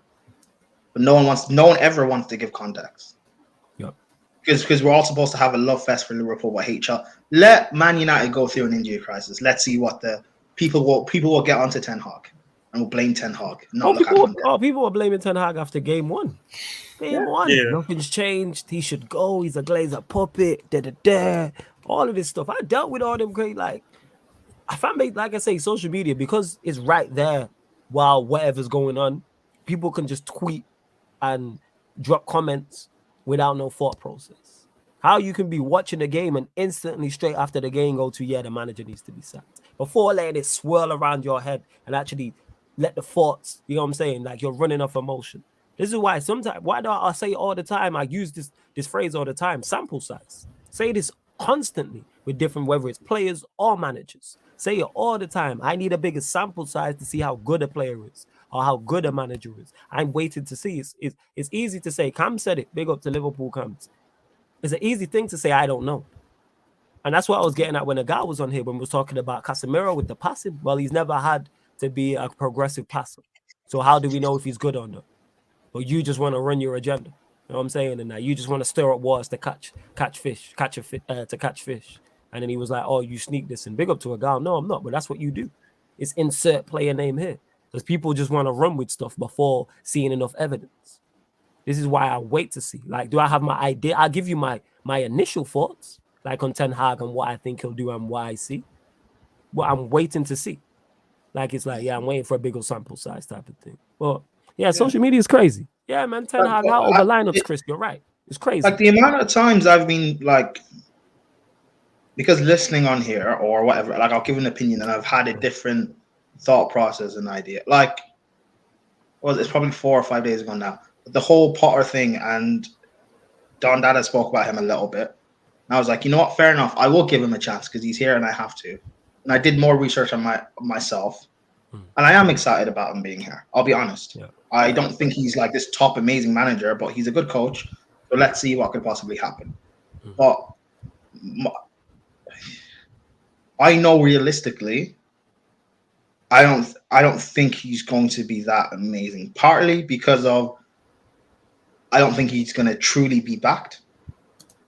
And two, partly because of a few bad results or one big terrible result, and our fan base will get onto his back. And he's never dealt with pressure before. Not like this. And I don't know how he's going to deal with that. Yeah. And this squad not being good enough either, like they're not going to help him. They will sell him out because his players know if the fans get onto them, the easier thing will be just to get him sacked, bring in another guy, go on a little pounce again, maybe win an FA Cup or whatever, and all things are rosy for a good few months again. So the same process. I've been seeing this process at Chelsea for 10, 15, whatever, 17 years. Yeah. Like, it's the same thing over. And I don't mind the sacking of managers every 2-3 seasons. Like, people complain about Chelsea doing it. I genuinely don't mind. As long as we have a proper structure. Because it gets results. That's why you've not minded. Because Real Madrid do it all the time. Sorry. Real Madrid last season, there was a point where they were going to sack Ancelotti. Like, we're they were going to sack Ancelotti. They would have brought in a better manager, and then they end up winning the Champions League probably this season. But because they have a structure and a philosophy as a club, and that's what I want. I don't care, like, long term with Potter. Like, I don't really care if he. Obviously, I want him to be successful because he's here. But if he's not, like, boohoo, fine. If we're run properly as a club, we're bringing a different manager. We're bringing another manager that fits a similar ethos. What we're doing as a club, we bring him in. He's successful. If he fails, bring someone else in, and we continue doing that. I'm fine. That's cool to me. We don't need. Why is it that everyone wants this long 20-year Fergie, 20-year Wenger thing? That doesn't. That's anomalies. That doesn't happen. It's an anomaly. Yeah. And Black Diamond, you're spitting there, man. Word to 50 Cent on Gun Jam. Anyone who's listening to G Unit Radios, the extended version, he said this, man. You know what I'm saying? The serenity prayer, man. God grant me the serenity, you know what I'm saying, to accept the things I cannot change, the courage to change the things I can, and the wisdom to know the difference. Serenity prayer. This is 50 I'm not going to. Go listen to it, That's people. wrong. Go on. No, but Say that's again? wrong. I'm not going to embrace Chelsea fans. That's wrong. No. It's not embracing. No. It's embracing that you cannot change them. That's all. It don't mean you have to accept. It don't mean you have to accept. I'm also not going to embrace that I cannot change. Don't mean Chelsea you have to fans. embrace them. You know what I'm saying? But you understand it. That's a better term. I don't understand. I don't understand how people can be stupid. I'm sorry. No, you have to. Hey, I'll tell you this now, Prime. One thing you have to do in life, and you'll come across this in all wakes of life, especially being on this channel with the likes of Ryan and Ahmed. Give people the credit they deserve for being stupid, man. That's what you have to do. No. Not in relation to my club. No, especially no. You know why it is, Prime, especially with your club. You know why? Because people are emotionally involved. That's why. I'm emotionally involved too. I'm emotionally involved too. Yeah, but you're a rare breed. You can separate your emotions from logic. So you can I love Chelsea, but I can look at this situation logically. Most people cannot do that, especially when they love their football club. My fan base have it. Jez has spoke many a times having conversation with Spurs. Why do you think we always thought football is very tribal? We should all be, if you're a United fan, we should all be together, like me and United fans going at you, Prime, going at you, Jez. But it's in-house. Same with Chelsea for you, Prime. Same for Jez has said it many a time. I was in a Spurs space and someone said such and such and such and such. You know, and it's like, that's wild. It's because people let emotions cloud their logic all the time, rather than just look at it logically. Like, let's look at this from a footballing perspective. That's why you man have man out here saying Jorginho, what's it called? It's terrible, and Jorginho wouldn't make a squad in the Premier League and all this type of stuff. It's like, no, Jorginho's not that bad. You know what I'm saying? It's like that. Ahmed said, I'm always catching strays. Yeah, man, hold that, man. You are, man. You IC3 Ryan, man. Like, it is what it is. You just gotta hold that. Catch them strays. You IC3 Ryan, man. You know what I'm saying? Like, it is what it is. You're Afghan Ryan. Wow. Afghan Ryan. Wow. Oh. But no, Flawless, you're right. And I'm just being childish right now. I know that. But still, I hear you. It's frustrating because I don't know. As my dad said, common sense is not common. But stupidity that happens on a day, that 50+1 ball they have in the Bundesliga. I'm happy they don't have it here. I don't want fans anywhere near my football club. I do not. I really don't. I've said this many a time. I gave reasons why this would destroy the Premier League. My fan base would have a midfield of McTominay, Garner, and Bruno. That'd be our midfield, and then our attack would be Rashford. No, it would have been Longstaff. Nacho, Longstaff. It would have been Longstaff. Maguire, Shaw, friggin'. Who else is in there? Tarkowski. I'm saying that's what it would be fully. My midfield would just be horrific. Axel, it would just be just a whole mess. That's a better midfield than Gallagher, Mount, and Rice. Oh yeah, yours would be Gallagher, Mount, Rice, 100%. Bro, Gallagher, Mount, Rice, Lampard would be in charge now. Yeah, Lampard would definitely be in charge. We wouldn't have a. Do people not realize we would not have a Champions League right now? Or a second Champions League. Well, people don't want to have that conversation. We'd probably be in Conference League. When you ask people, would Lampard have won that league, won that Champions League that season? They don't want to answer that question. They don't want to answer that question. Atletico Madrid. I'm sorry, I'm interrupting. Atletico Madrid, cool. a club under a manager that's not known for going past the halfway line, would have packed us. Yeah, would have got packed, 100%. And James said, Casemiro is one of the best progressive stats in the league for his position. Who said he wasn't good at it? Oh, a gal said it, James. He jumped on a show. What show was it? It was a Q&A he jumped on. I think it was last week, Wednesday. Don't quote me on that. I can't remember when it was. It might have been 2 weeks ago. And he was talking. It was, he's doing the Agal thing, man, stirring up waters to catch fish. Law, I think it's Law 39, or 29. I can't remember. I'm going to double check that.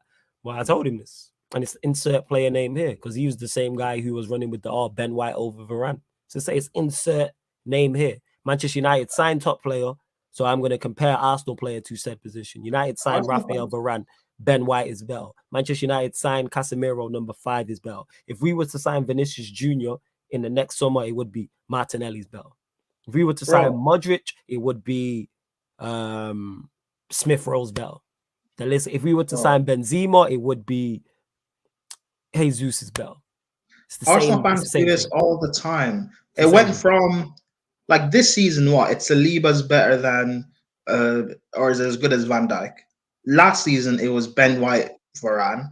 Season before that it was Gabriel and Thiago Silva.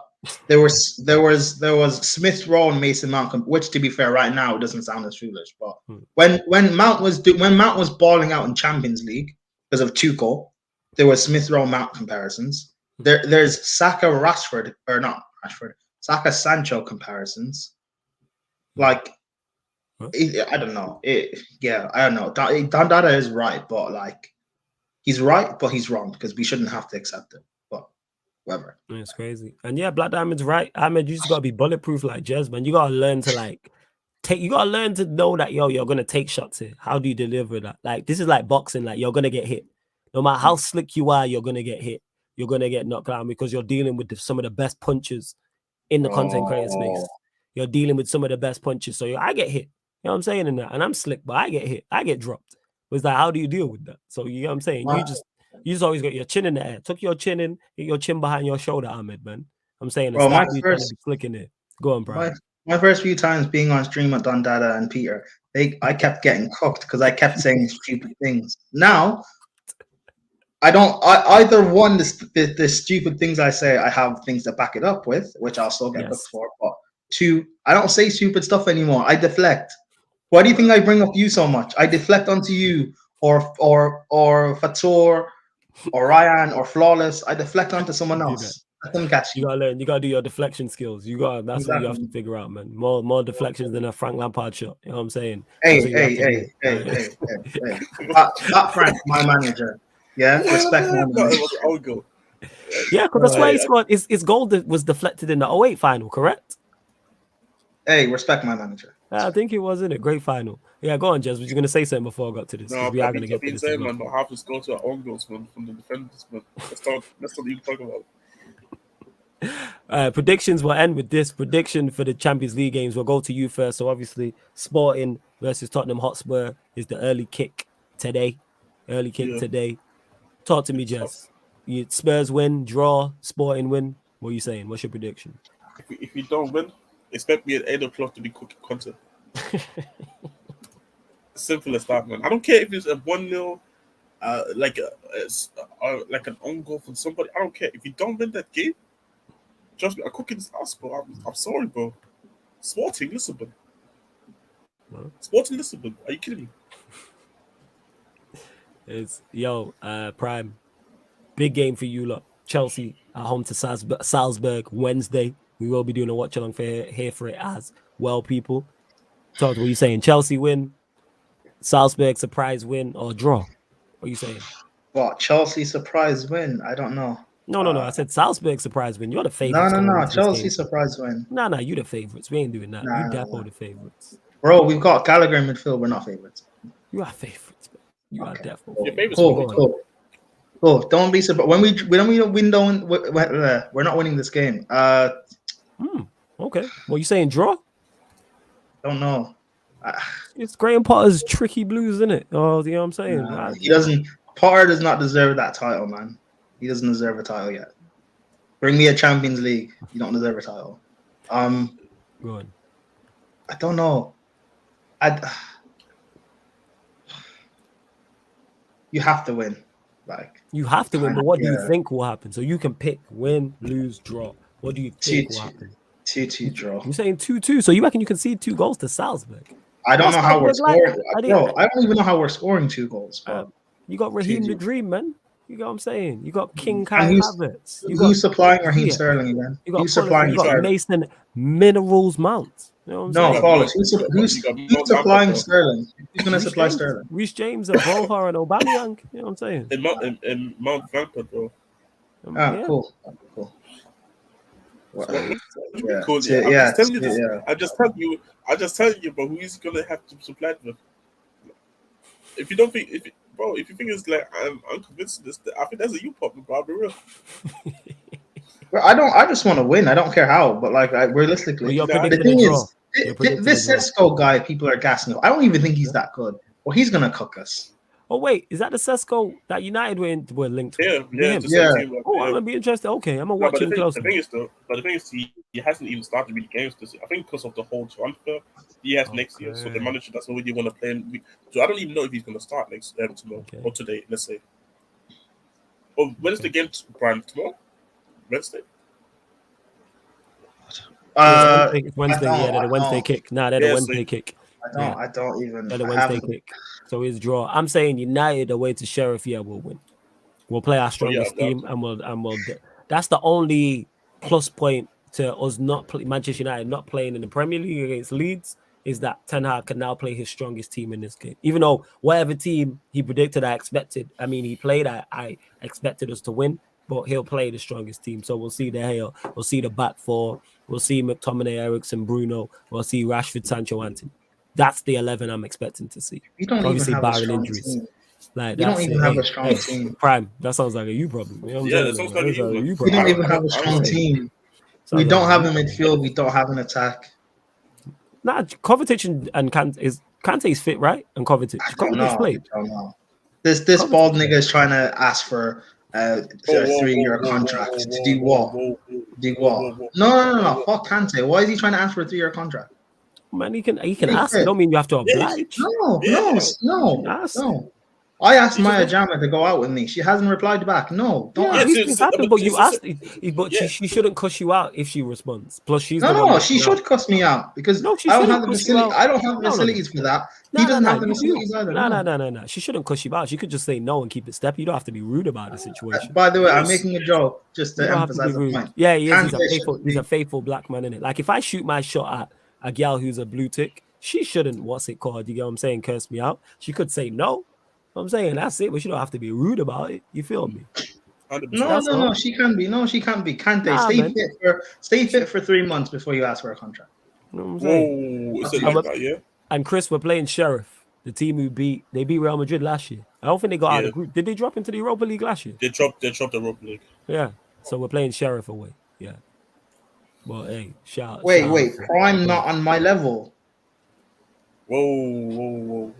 Chelsea beef. Okay, cool. But So we're gonna close out this show, people. You get it fortnightly. This show is fortnightly where myself, Jez, and Prime, you Peter gotta have it talk like that. all things Manchester United, Spurs, and Chelsea. Obviously, Prime, great substitute for Peter because Peter had to cut out as well. See how things work out, people. We'll go to you though, Jez. Anything you want to add before we leave the stream? Yeah, man. Big up, guys. Obviously, you want the chat, man. Disappointed in you guys, to be honest, but like and subscribe. Yeah, man. We did better subs than content, bro. So yeah, big up, man. Facts. We did. Prime. Anything you want to add, fam? this is a question to both of you guys. If Cool. Tuchel didn't get sacked, do you guys still think that we could have done something in the Champions League this season? Absolutely, yes. Yes, Because he's done Jez? it before. Yeah? you got the yes, Holy. you got the manager. Yeah, he's done it. Holy, literally. you sacrificed a third. You sacrificed 2 Champions Leagues in 3 years. Our 3rd Champions League for Potter. Hey, Well, man. you One I eye hope open. he's worth it. I hope he's worth One it. eye open. He- One eye open. He did the world a favor, man. 1 eye. The world. Are you sure? Yeah, for us, bro. I don't want to see Chelsea's win another Champions League. What the I hell? don't want to see. I don't want to God. see us struggle with Potter. No, I want to see. Yeah, you but I just that's need a the you meltdown, problem, man. bro. Yeah, that's a I you don't problem deserve this, again. bro. I suffer, but Nah, Lampard. I don't you do deserve this. deserve it, man. Hold that, Prime. No, I Hold don't. that. I don't Stay. deserve You do, this. man. I I don't want to see you deserve like this. meltdown, man. It's great. When it's not your fan Yeah. base, it's fantastic. Very, very fantastic. I'm saying. man. It's Because fantastic. all this hatred you have at Chelsea is because of Peter and Lewis doing I don't Champions of even the have, World. I didn't do I even that. have no. The thing is, I don't even have hatred for Chelsea. I just enjoy chaos. That's all it is. Yes. This And isn't. it- This is and not the right. it This is also not the makes great. chaos I It also want. makes great content as well. Why do you think there's But no this is Manchester not- United questions? People don't want to know. Why do you Flawless. think there's no Flawless. Spurs questions?